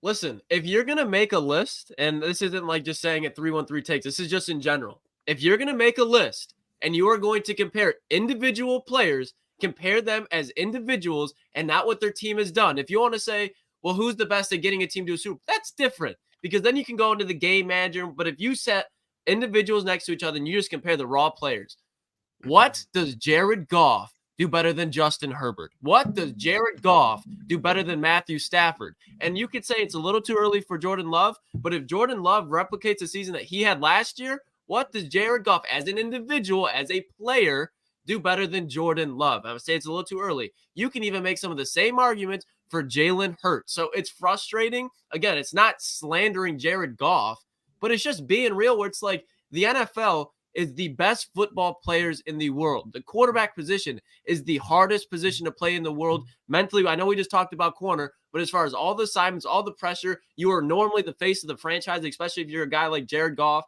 or people that even better than him in the same tier. So just to automatically throw Jared Goff over Justin Herbert, I think is ignorant. To just automatically throw him over Matthew Stafford, who won a Super Bowl in damn near the same situation that Jared Goff was in, I think is very ignorant. It's just you're constantly just replacing what you just said you shouldn't do. And I, Lucas, I think you hit it on the head. Like, I think it's like individually. I just think, and I put the easy comment up there too, as well as I think there's like when you're doing these quarterback rankings and say who's better than who's better than who. I get like it is who's the best quarterback. Like who, like if you would take a quarterback and put him on the Detroit Lions for Jared Goff at the same price, who's going to be better? Like if I took Justin Herbert and put him on the Detroit Lions right now at the same price as you have Jared Goff and not this massive deal, what are you going to do? Like, what's good? Like Justin Herbert's obviously better. And like, that's just what it is. Like if you take Joe Burrow and give him a price that you would give Jared Goff and put him on the Detroit Lions, you're still going to win football games, except you have an elite quarterback. You have a different level quarterback. And I don't think that takes anything away from Jared Goff. Like I still have a Jared Goff in my top 10. I disagree as well with Easy's take to where he says he's in the same level as Purdy and Tua. I think Tua, like, Jared Goff, he can do what Tua does, and he could still win football games. And that's why I put him above that level. Purdy, like, if you put Purdy on the Detroit Lions right now, I don't think he does what Jared Goff is doing right now. Like, to be frank, like, I just don't think he does. And that's kind of how I look at it, to where it's like, if I took some of these guys and put them in the same positions, what are they going to do at the same price? Like, that's what it is. It's like if you're like sitting here talking about stats and all of that, which a lot of people are. So what are you going to do? Take Jared Goff over Patrick Mahomes because Jared Goff had higher stats than Mahomes? Like, thank you. That's ridiculous. Like, what are we doing here? Take that player, put him on the Detroit Lions. Who would be the better quarterback? And at the same price, no, take money out of it. Who's the better quarterback? That's how I look at it objectively. And like, I do count wins into it as well. Can that quarterback win? And is he good? So I do take a little bit of what you were saying there, Lucas. Like, I still do that, but like I think that's part of it as well, is stats, what you can do is winning and all. I think I take it all into account. Yeah, and that's where I get a little frustrated. Maybe not frustrated, but confused with like how people. And I get it, right? Fans, fanatics, like there's a reason why people are going to stick up for their guy, which I get. But like there has to be a point where you're objective. And I saw ETN put this in the comments, and he's spot on. I was actually going to go there comparing other quarterbacks' playoff wins. Like a guy like Daniel Jones, he beat a 13-win team. Is he better than Herbert? Like he has more playoff success. That's what ETN said. So according to that logic, right, winning playoff games, I think those people would say that Daniel Jones is better than Herbert. I think that would be the argument, which I don't think a single person on this planet would agree with. So you can't pick and choose when to use that. Like that's my point. Like you use it here, but don't use it there. It's not a bad thing to say Goff is a top 5 or top 7. I would say around 7. You want to put him 8, 9? You want to put him 6? Yeah. Who cares? He's around 7 in the NFL, which is fine. Like that's good enough. Like that's good. We all agreed they need to extend him because again, this team can't afford to regress. Like I get all that, but let's be real here. Like the Lions even know. I mean, look at Brad Holmes and how he's built this football team. Look at the offense in which they run. Jared Goff is one of the best quarterbacks in play action. He thrives with a good offensive line, getting protected like any quarterback, but specifically Jared Goff. He needs a run game, which helps any quarterback. But my point is, Goff's not mobile. That's a clear knock on his game, right? It is what it is. He's just not mobile. He can't extend plays. But if he has a good offensive line, a good run game, and some reliable receivers, guys that can get open, not even deep threat guys, but like Amon-Ra St. Brown, he's good. He moves the chains. Sam Laporta. Like, look how they've built this thing around Jared. I think credit to Brad Holmes and for Ben for the playbook. But they've built this thing perfectly where Jared is insulated, which is not a bad thing. Like, it's not. It's actually great. You don't want Jared to be in a situation where he can't thrive. But once you start being like, hey, like, Herbert, he's better than Herbert. Like, yeah, guys, that's where I get you lose me a little bit. Like that's where I'm like, okay, let's relax. Because I always say, guys, football's a team game until it isn't. Like people will say it's a team game, and then when it helps their argument, it's not a team game, right? Fact. Like Jared, that is a fact. Herbert's better than Jared because Jared wins playoff games. Guys, it's a team game. Can I address this comment real quick? Just real Go quick. ahead, Booner. This one right here, Booner, but you're willing to pay Goff like the guys you just mentioned. There's a difference because some of these guys are getting like a Patrick Mahomes, like 300, 400, $200 million deals, like long extended deals. And yes, it might be like 55, 60 million. If you could get Jared Goff, like at the end of the day, it's just what Jeff just said. It's you're going to pay a quarterback to win football games. Like some of these elite guys, you have to pay more than what you're going to pay Jared Goff this offseason. Like you're going to have to pay more and it's going to affect the team around you. And that's what it is. But that's because they're elite and you can do that. But like, I'm not willing to pay Jared Goff the guys like I mentioned. Like you're not going to have to pay Jared Goff, Justin Herbert, and Patrick Mahomes money. Like that's not what, or Joe Burrow money. Like you're going to pay him $50 million, and those guys are going to get extended that much higher. But you're going to continue to win games because like that's why I'm not taking anything away from Jared Goff. He wins football games and he gets a job done. That's why, in my opinion, I don't put him on the Tua level because Tua doesn't win football games. Might put a lot of stats up this year, but guess what? Patrick Mahomes didn't put a ton of stats up this year, and he still won a Super Bowl. So let's there's do a it difference together. to me. Let's do it together. I think that'd be fun. We'll do it. I'm going to go through quarterbacks. Some would classify as the best in the league, and you guys tell me in the chat. Feel free to chime in. We'll weigh your opinion out as well. Tell me if this quarterback is better than Jared, okay? And we'll see where he's ranked. We'll do like a little a group exercise. And if we can't agree, there's 3 of us. So in the chat, we'll be the tiebreaker. Okay, we'll start with Mahomes. No, I don't think so. He's 2-0 against Mahomes, Jeff. So don't you know this as a Lion? He's 2-0. He's better. Well, so Mahomes is 1. I think I already knew that answer, but I wanted to have fun and ask it anyway. I'll go Lamar Jackson. Yep. Okay, so we think Lamar's better than Lamar, we would all agree. I think there's 5 guys that are just automatic top 5. I could be wrong. So we'll go Josh Allen. Would you agree? Josh Allen, Justin Herbert, Joe Burrow. That's exactly. I wrote my top 5 down here. That is literally the order I wrote. See, I wrote Mahomes, Lamar, Allen, Herbert, Burrow, so in that order. I already got you. Look at that. So we're at 5.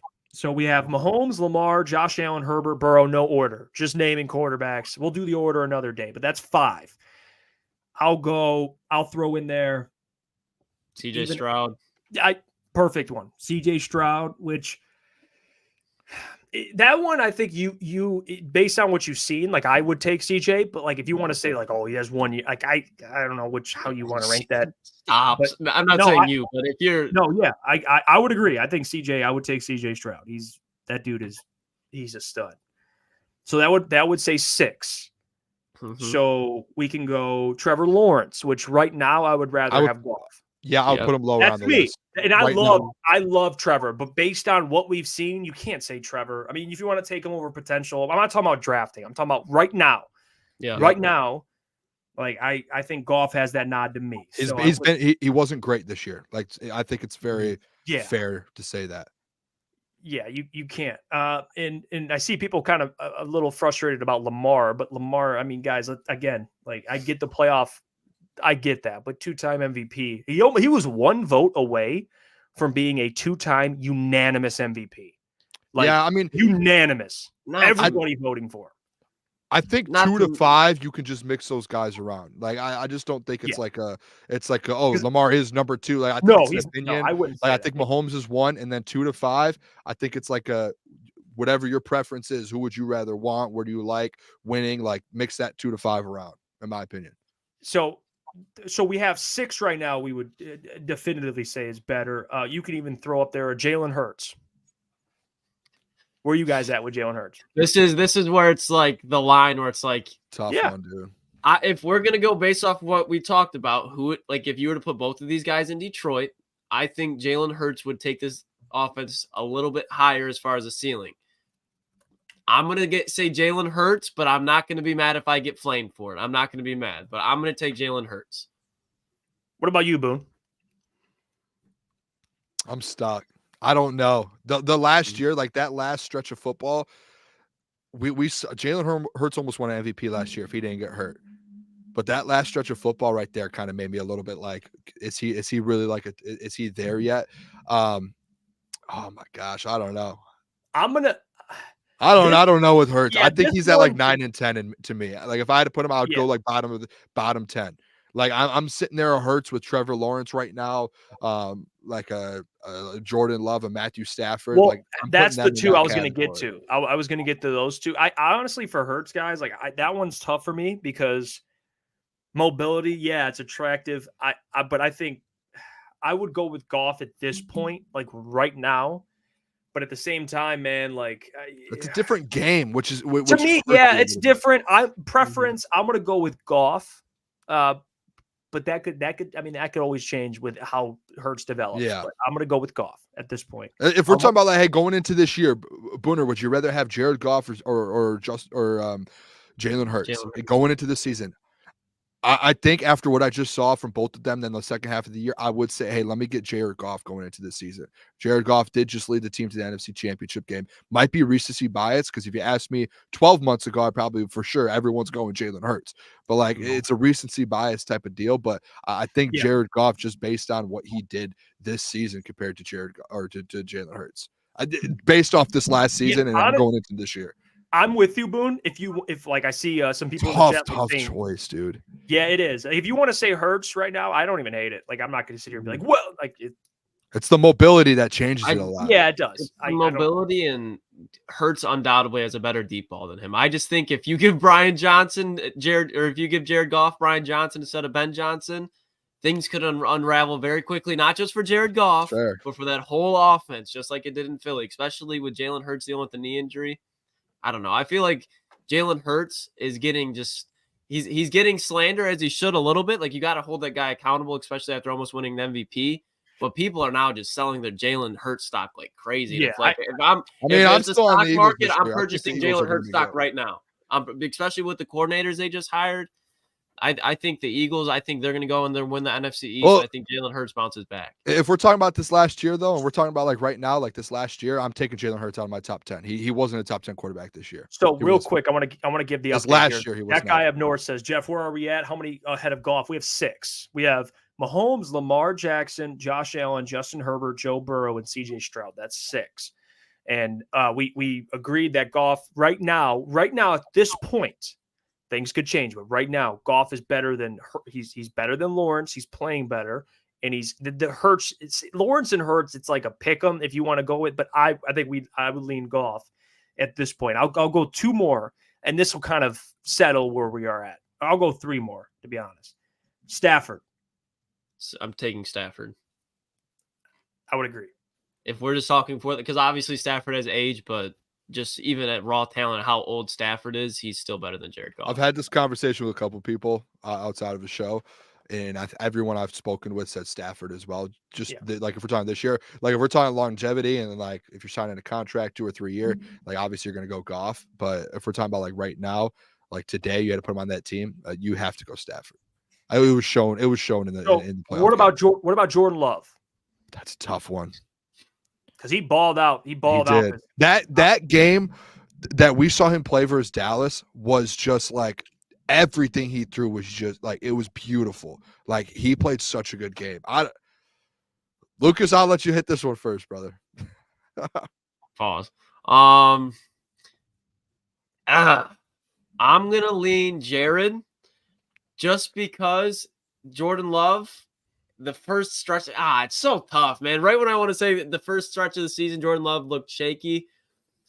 Because I don't know, some of the throws he was making even against the Lions on Thanksgiving, you're just like, holy hell. Yeah. Holy hell. I'm gonna go because what'd you go, Boone? You going? Who did you say anything yet? Don't answer.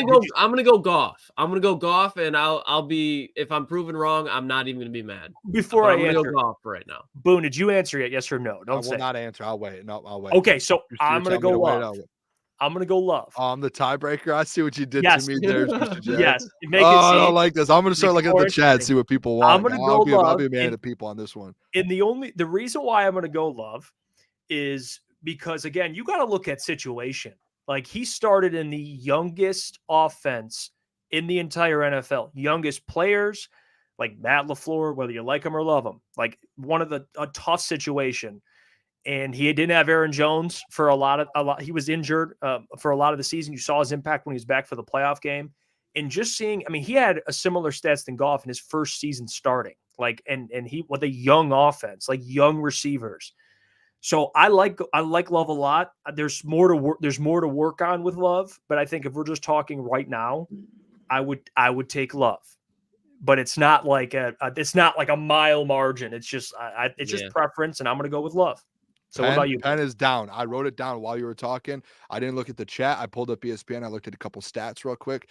I want the people to know this too. When we're doing this, when we're picking Stafford and all these different people, I want people to know, like, again, we are not talking about who can go win football games and who has that. Like, we're talking about better quarterback right now. Like, who can put the stats up, who has better. Like, that's where I'm going at with this.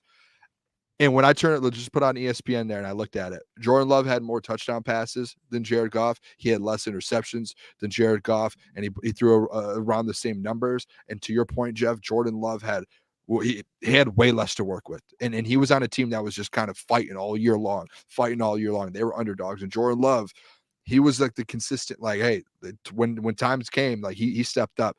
There were times where he struggled a little bit. So that kind of is where I'm like, but Jared Goff did too. So I'm gonna go Jordan Love. I know I took a little long there, but I just think like what he did this year. Now that Dallas game, it just lives in my head. Watching him throw and scares me for the future because like what he did there was unbelievable. Now let me ask you this, and I think this will be an easy answer. I just want to throw it up just in case any of you guys disagree. I don't think you will. Kirk Cousins. Can we all agree Goff's better than Kirk Cousins? Yes. Okay. Yes. That closes out my list. That closes out everyone I was going to ask. So we have 1, 2, 3, 4. We have 8 quarterbacks ahead of Goff, so that would put him at 9. So he's a top 10 quarterback in the NFL. Like, I know people would be like flabbergasted by that. That's a good thing. Like, there's a couple of picks that were arguable. I mean, you could if you want to move him up one, whatever, like a Love, for example. I like Love personally. Stafford. Yeah, like Stafford. He is a top 10 quarterback, guys. Top 10. That's great. That's not a bad thing. Like, you look at the top 5 and we agree it's consensus. Mahomes, Jackson, Allen, Herbert. It's hard to get those guys. So and Dak's another one. You know what, ETN? Thank you for that. I don't know. I'm taking Jared. Yeah, again, I'm not a big Dak guy. I'm not. He's a guy that puts the numbers up and doesn't nothing do comes it. of it. Yeah, I don't like Dak. That's my preference. So I'm gonna stick with this list. So that's 9. So again, if you have him 9, 10, regardless, he's a top 10 quarterback, which I think is a great thing. So you know what? And by the way, the Dak stuff has nothing to do with playoff success because again, we just made the point about how it's situation. But when you actually watch the Cowboys, like you watch like some of the games, like Dak Prescott, man, he puts up numbers. It's kind of like the Kirk Cousins thing. Like Kirk has great numbers, but man, like they put themselves in bad situations in crucial times. Yeah, Dak's one of those guys where he's without a doubt more talented than Goff, but his talent is what exactly runs him into trouble. Like he tries to be a superhero too much. And I know a lot of people are like, I can't believe you guys are acting like Jared Goff has no skill. He's one of the best game managers. I say it all the time, and so do these guys. Being a game manager is a skill. And I saw somebody, I forget who it was like, oh, so define a quarterback. Tom Brady, he was not mobile at all yet, but Tom Brady was levels above any player ever managing the game of football, reading defenses, picking a defense apart at all 3 levels of the field. Even when he was 50 years old, he's dropping nukes to Mike Evans in the playoffs and in the Super Bowl. Jared Goff is a great game manager, but where other people are skilled, they're also good game managers. So when you put that 2 and 2 together, you're like, all right, Jared Goff is great at the line of scrimmage. Okay. Is CJ Stroud great at the line of scrimmage? Yes. Is Joe Burrow great at the line of scrimmage? Yes. But they do things that Jared Goff cannot do. And that doesn't make Jared Goff bad.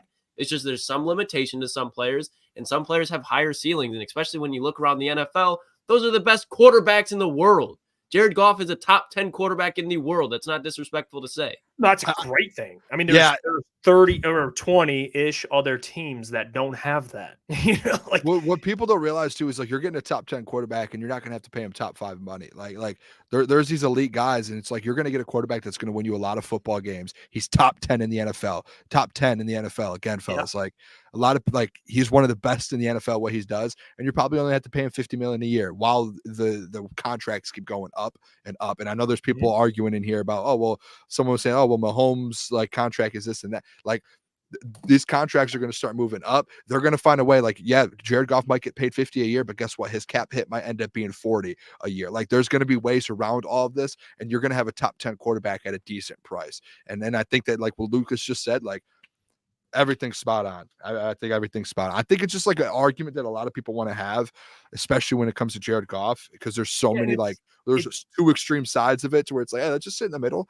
We have a quarterback that can win you football games, boys. Like we have a top 10 quarterback in Detroit that's going to win a lot of football games in the next 3 years. Like I tell people all the time, if you don't like Jared Goff, guess what? Don't talk to me about him because get used to his name because he's going to be in Detroit for a long time. Get used to it now. Hey, and he will be here. I want to see this. Eduardo O'Neill, and I love you, Eduardo. He says, I guess love is better than everyone now. And that's the drastic, when you say something that people don't like, and Eduardo, I love you, but they think, oh, well, you take him over everybody. No, it's not what we're saying at all. I think for me, I just gave you the reason why I would take Love. If you don't like it, that's okay. Like you can prefer Goff over Love. I'm not going to hate you for it. There's probably top 5-6 guys that are consensus that I don't think you have much of an argument. But after that, it's open. Like you have a top 10 quarterback, Eduardo. Like we all agree. Yeah. He's top 10. And I think it's weird how some people, not saying Eduardo's like this, but other people get like offended that like you have him top 10. Like how is that? I mean, skill wise to me right now, it's what we saw to Jordan Love this year. Skill wise was like that was surprising. What he did towards down the stretch, like skill wise, was better than Jared Goff. But again, like the winning with Jared Goff, the leadership, what he brings to the locker room, all of that, he's a vet. Like he knows how to win in this league now, and he's proven it. I'm taking Jared Goff in my opinion. Like I like who we have, and I'm riding with him. I get called a slappy, and Easy in the chat comes at me all the time because I like Jared Goff. Like that's not changing. It's just when we're looking at breaking the game down, that's what it comes down to. Yeah, and just to kind of real quick off of that, like it's okay. Like Kirk Cousins won an NFC North title with Aaron Rodgers in the division. You know why? It's because the Minnesota Vikings finally put together. Even Case Keenum was balling out for a year because they had Stephon Diggs, Adam Thielen, Xavier Rhodes, Harrison Smith in his prime. If you can put guys around a top 10 quarterback and there's another quarterback in your division, you can just counter that very well because a lot of the times if they have a good quarterback, again, he's getting paid high money. That's not the situation with Jordan Love, but what's the situation? They're very young. The Lions are a very young team, a very complete team, and somehow they're older than the Packers. So it's just because Jordan Love might be better after this season. In my opinion, right now I'm taking Goff, but I think that's going to change. I just need to see a little bit more. It's not like it's end all be all. Oh, now we can't beat the Packers because Jordan Love's better than Jared Goff. No, that's not what we're. And I'm glad you said that because and you're glad you said that because people might take that away from this and be like, oh, so the boys over at Crunch Time are saying that the Lions are going to win. No, we actually give me Jared Goff 10 times out of 10 right now. I want that man in my locker room. Sign him to a 2-year extension. I don't care what it takes. Sign that man. Keep him here. I have 2 Super Bowls to win in the next 6 years.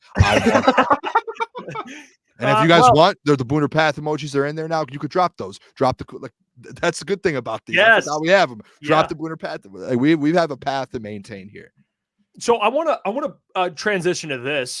The ESPN's best fit for free agents, which I thought this. I haven't seen this yet. Yeah, I want to debut this. We'll do this. We'll probably ride this out to the rest of the show. So here's the number one. Well, I'm not going to go through. I'll give you a couple key ones, but we'll get to the Lions.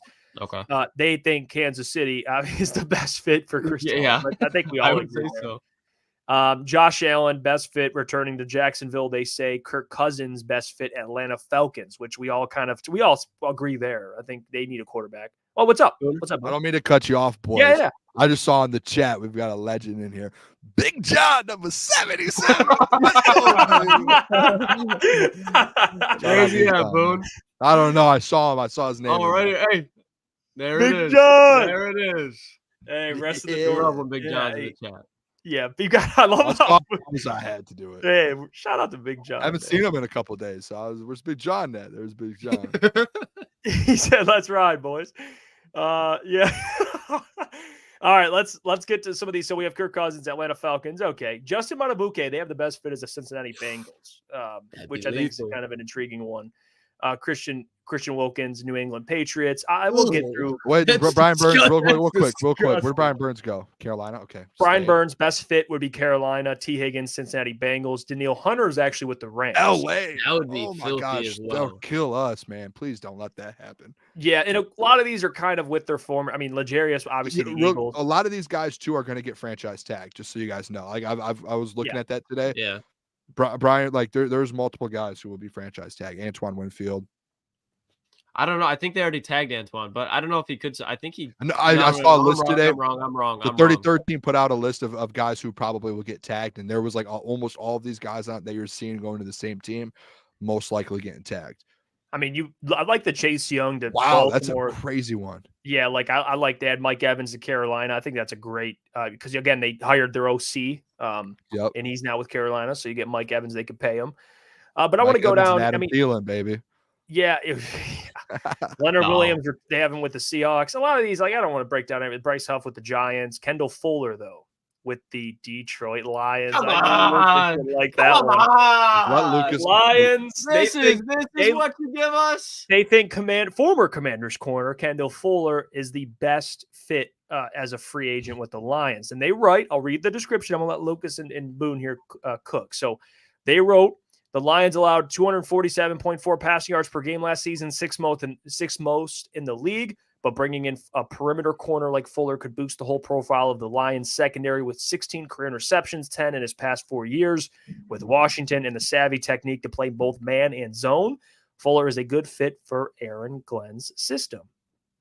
Boys, what do we always talk about when we say, when you're a good corner, it really helps you to have a great defensive line?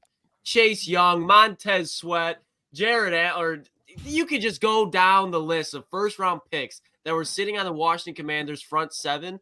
So I'm not saying Kendall Fuller is trash, but if that's what you walk away with at the end of the free agency as your cornerback one, where it's like, you know what? We addressed the cornerback room. We went and got that guy from Washington, Kendall Fuller. I'm going to be sitting here and be like, okay, is this another Cam Sutton? And that's not disrespectful, but Kendall Fuller does not solve, in my opinion, many issues in that cornerback room. Yes, he's an upgrade from Vildor, but if that's what the best fit for the Detroit Lions is in free agency, I'll tell you right now, I'll be pissed. If you were to bring in Fuller over Stephon Gilmore, I'd lose my mind, because at the end of the day, Kendall Fuller in man coverage, you can say, well, look at his own. Kendall Fuller is not ideal for man coverage. He's just not. And that's what Aaron Glenn wants to do. He wants to make the quarterback uncomfortable, and he wants playmakers in the back end. And I just do not think Kendall Fuller is worth the money, regardless of what it is, when there's better options that you can go out and get. I don't think he's terrible, but it's just not the guy I would desire. I don't know how to follow Lucas there. That was just like, all right. It just feels like it's like a lower on the list deal. Like you have a lot of options. It just feels like it's a lower on the list deal. It would be like one of those things where it's like you get into free agency and it's like last minute, like Brad's like, wait a second, boys, we didn't get a corner. Who's left? Kendall's there, fellas. Like, let's get him. So I don't know. He's probably not terrible, like as bad as we're making him out to be. And he may come to Detroit, so I don't want to go too far in on him. But he was the best corner on the worst secondary in football. Yeah, it's just like maybe if he's maybe for depth, but you can't bring him in to be your number one. I mean, he had 627 coverage snaps this season and allowed 101.9 passer rating, and he allowed about 10 yards per reception. So not great. So not great coverage number. Not great. This right here too, like Fuller's a great $7 million per year. I don't think at the end of the day, unless you're getting like a Stephon Gilmore, I don't think you're looking for like just a $7 million, like a guy just like. You do that, then Cam's kind of still like your dude. It feels like you might have to have Cam Sutton be your dude, and it's just like we want like our goal this offseason. I'll say it every day: fill the holes and fill the gaps in the defense, and take a step forward and become a top 15 defense. Does this move put you there like guaranteed? No. Could you get you there? Maybe, but like you don't have like that wiggle room to be maybe. Like you're competing for a Super Bowl. You have to go out and get pieces. If they do that, I could live with it if they go out and they get either via trade or free agency, they get a big time edge rusher. So then it's like you're putting Cam Sutton and Fuller in a situation where it's like, yeah, we know you're not locked down guys, but don't worry about it. We got Hutch and the boys. We're getting after them. So it's going to be making your life easier, especially with Iffy, Kirby, and Branch there. But if they were to get Kendall Fuller like Leonard Floyd, I don't think the Lions would be hurt. Obviously, they would get better, but I just don't think those are the win now moves that the team should be making. And again, if Brad does it, who am I to judge? That's just my opinion. I don't want to say like I hate this, but I don't love it. Like if they walked away with Kendall Fuller, I'm not going to be like, yeah, Yeah, exactly. Yeah, I just League's in trouble. We'll run with it. We'll find a way. Again, Brad, like find you a way. said, Fuller thrived with a good defensive line, which corners do, and you're going to upgrade this defensive line. To me, Kendall would be like the stepping stone to your next corner. You get what I'm saying? Like they draft a corner, Kool-Aid. they bring in maybe a Kendall Fuller, and he's kind of there for maybe Kool-Aid. a year, and then after that, he's just kind of like, all right, So maybe thanks, he's a Kendall. good spot to get Kool-Aid and bring him in to like, Yeah, hey, work Kool-Aid in. Yeah. But maybe by the end of the year, Kool-Aid McKinstry's like ready to go. Yeah, I would like, and Booner, you're not wrong with what you're saying. Like, if that happened with Fuller, there's a good chance that happens. But just back to our point, I'm not signing a guy in free agency and win now mode that's what his job is. It's just like you're gonna be a placeholder till a corner. Like, no, if you're gonna sign a guy in free agency right now, you're the Detroit Lions. At some point, you got to go get a dude. But I will push back because L'Jarius Sneed, Jalen Johnson, those guys are dudes. Mm-hmm. Where are they getting them? And are you gonna pay that type of price point for? You know what, That's Jeff? true. You're spot on trades because out there. no, but Jeff is a little spot on too because like we talked about getting dudes in the defensive end yesterday. We talked about getting a dude deep interior. Like I know there's like you have to find your like the balance to like spend your money. Like Aiden Hutchinson, he's a dude. You're gonna have to pay him. Like there's dudes you're gonna have to pay. So going out and getting these big time ones, like you can't afford it. So Kendall Fuller may end up being like. You hate it, Lucas, but he might be the best guy to get to bring in as well as like a Kool-Aid McKinstry or another corner to work in with it. We're spitballing. No, I ideas know. here. We're not locking in anything. We've got a long off season, brother. Kyle, I just don't want to see that NFL dudes. notification on my phone. That's a pause right there, Kyle. We need some pause emojis for that one. And I know Zach's there said yes, you pay for your corner number one. Luke or Jeff, the points you've been making this whole show too, where it's just like if you can draft a guy like Kool-Aid and by year 1, year 2, he's your number one, and you have a 5th year on him because you draft him in the first round. Because like you said, corners are starting to get expensive because of the position they are. So like if you can somehow pull this. I trust Brad like full-heartedly. I trust him. If you could pull it off to bring a guy like Kendall Fuller in and draft your number one and give him a year, I do trust that because then you do have that 5th year option. Which that was a great point. Like that's I like that idea. I know I appreciate that. That's where I was coming from with it too. Like that's why I'm not going to sit here and be mad about it, but I am more with Lucas. I think we're all kind of agreeing. Like he's not a guy that you're going to sit there and be like, "Whoo, Lions walked away with a splash," but it's like he's more of like a placeholder. I mean, he's 29 years old. I mean, would you prefer a Stephon Gilmore with his experience? Like maybe you'd argue age, but I like Stephon personally. But you do get a younger version, not younger version of Stephon, but like a younger corner. That's what I meant. So I don't hate it, but I don't love it. You know what I mean? But It's solid. Yeah, that's probably the right way to describe it. I just got excited there. Yeah, and they also have Jonah Jackson on here. Best fit, the Washington Commanders. It's almost like they need a guard. My God. Yeah, they need offensive line help, and they think there's something in the back of my head, fellas, and I thought this since the Lions lost. There's just something in there that I think Jonah Jackson ends up being in Detroit again, and Graham ends up being in Detroit again, and this offensive line just stays together. Like, there's just something in the back of my head that's telling me, like, with Big V gone now, like, because are we paying Big V this year? Like, I guess I haven't even thought about Big V. They're cutting it. Did they? So how much money? How much money do you save? Yeah, they might have. How much money do you save off that then? Like, I there's just something in my head to where I feel like somehow, some way, Brad keeps Jonah and Graham around. That comment he made in his final press conference saying like we're going to take care of the guys that are here and our guys and develop our guys, like that makes me feel like he's gonna do that. There's something in me. There's something. I'm curious if Jonah returns on like a little bit of a discount just because he wants to win. He likes the room. Doesn't want to leave the city. Like, yeah, I guess again, I think now for the first time in really my lifetime that there's players that want to be in Detroit, want to be here. And I can see Jonah staying. Like, it's just one of those things, like he's been here, like, and as you're like, you go through this grind of building a team and you get right there to the edge of getting a Super Bowl. Like if he has a chance to take maybe a little less and still get paid and stay in Detroit or go get paid somewhere and just kind of restart that whole process in Washington again, why wouldn't you want to just take a little less and stay in Detroit and finish what you started? That's how that's my mentality. If I was in the league, like I always would be like that and kind of going through that process. Like I'm about to get a Super Bowl. Like we just built all of that. So I get if he wants to get if he wants to make some money, dude, I get that. I'm not gonna hate him for it, but that's what it comes down to. Like Jonah, what's his priority? Is it making the most money you can make, which I think Washington makes the most sense. They have money to spend, or is it trying to chase Super Bowl? Because if you go to Washington, you're walking into a rebuild. Like they're going to draft a rookie quarterback. So, I mean, I don't know unless Drake May's like Joe Burrow in the second year to make the Super Bowl.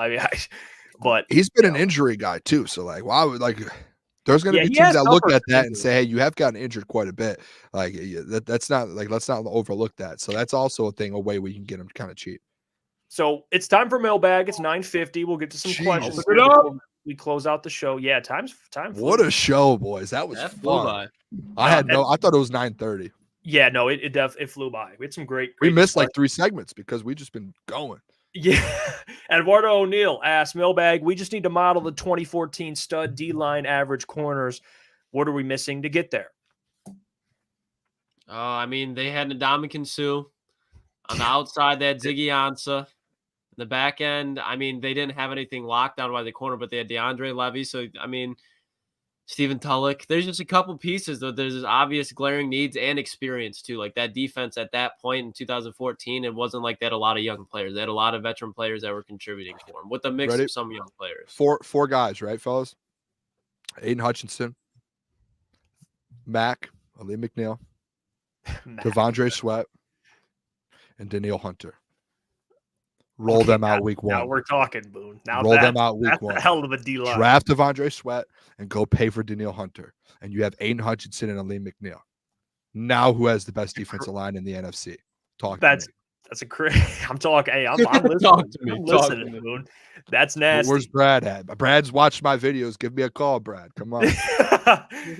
I mean, that's nasty. I think, I mean, you try, it's hard to compare to that 2014 defensive line. Like Sue was like the Chris Jones at that time, obviously different players. Yeah. But just he made everybody else better.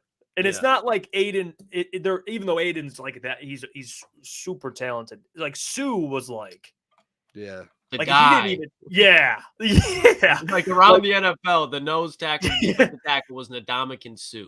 Yeah, like I remember Brady. I was watching a video. Brady like mentioned facing the Dolphins, and like his first thing that went to his head was like, "We got to find a way to contain Sue." Like that's like what he's like. He struggled sleeping.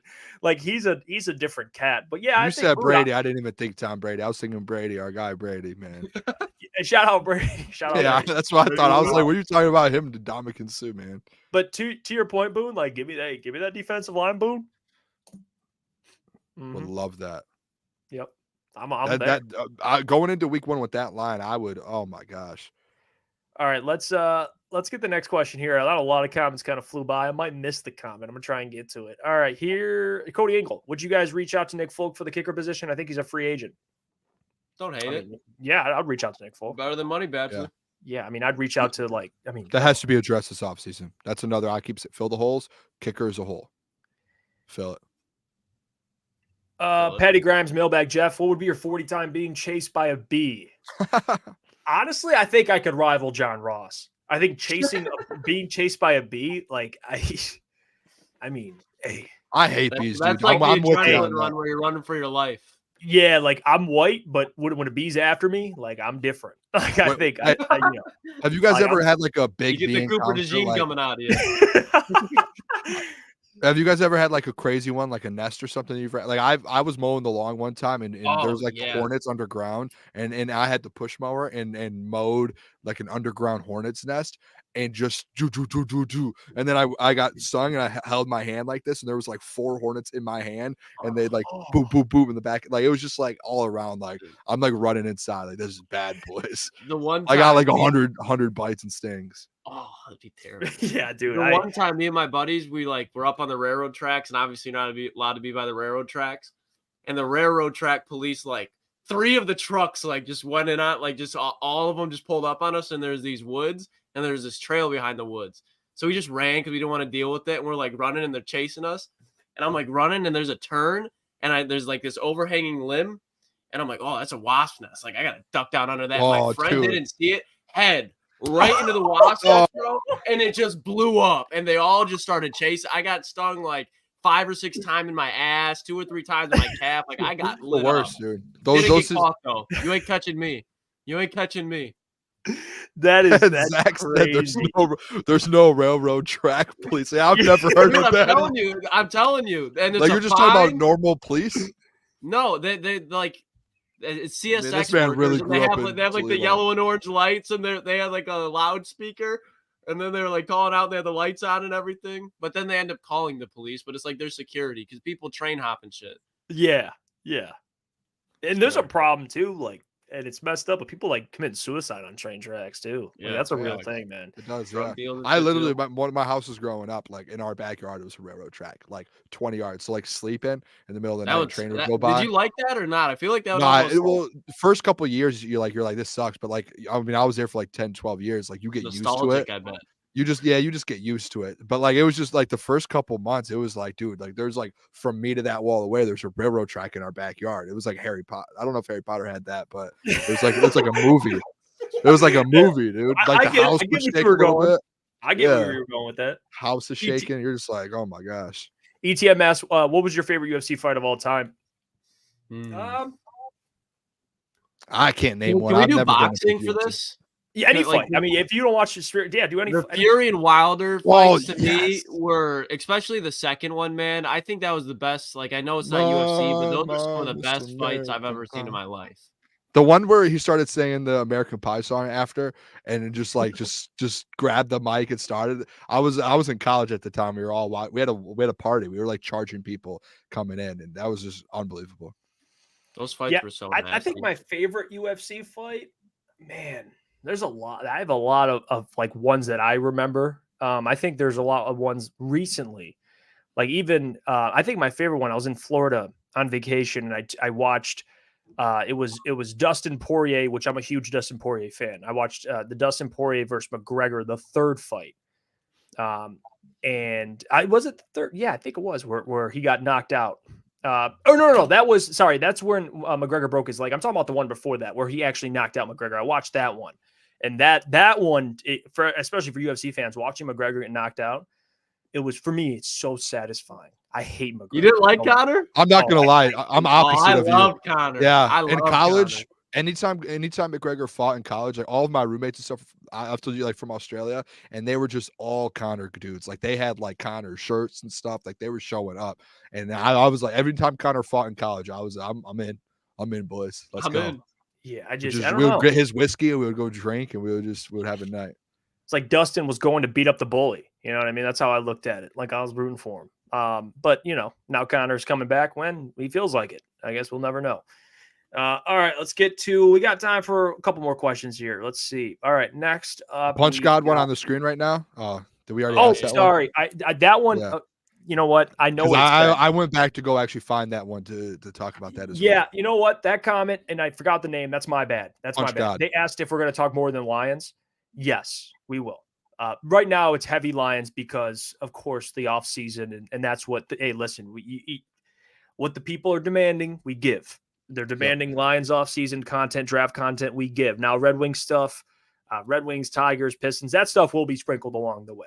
Absolutely. You do got to think as well. At the beginning of the show. We watched the show. Yeah. And you do got to think as well. I think we are going to get more involved in a lot of different things, and we are going to start doing like vlogs, going out to the city, doing stuff. And we're going to be doing that with all different sports too. Like opening day, hopefully we can maybe have a show down for opening day and go to the game and meet people.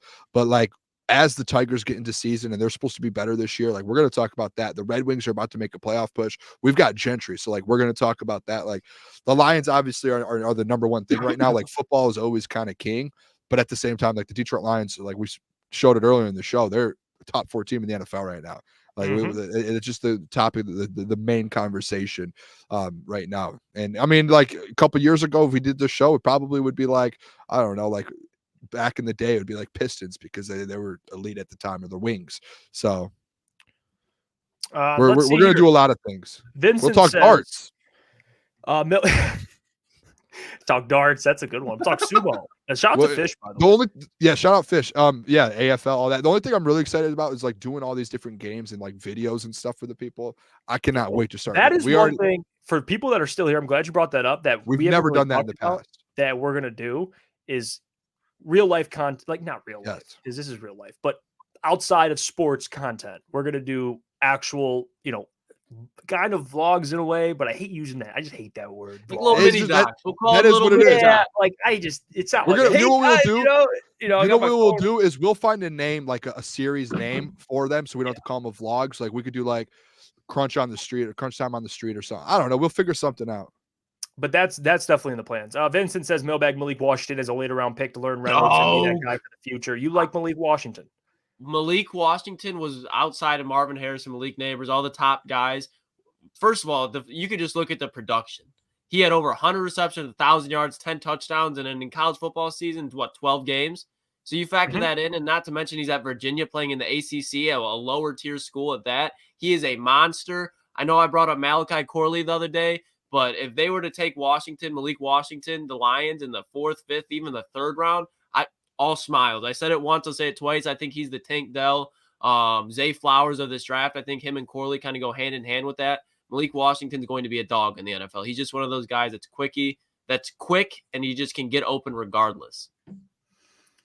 Now I'm interested. See, this is why Lucas. Look up Malik Washington highlights, Jeff. You know what? I'm gonna watch that. I'm gonna watch him. I'm gonna watch him tomorrow. Coach Walk says Mailbag, Lucas, because you're such a good customer, does the rub and tug place give you a freebie on birthdays? Hey, I did not attend. I'm trying to. I talked to Booner. We're trying to. I'm like his what is it? That's funny. Therapist. I'm his therapist, not therapist. Counselor, like when you have to go counselor. Yeah, like I'm like, call me. We'll figure this out, brother. I'm not helping you, but like I'll tell you, don't do it. Yeah, I'm not.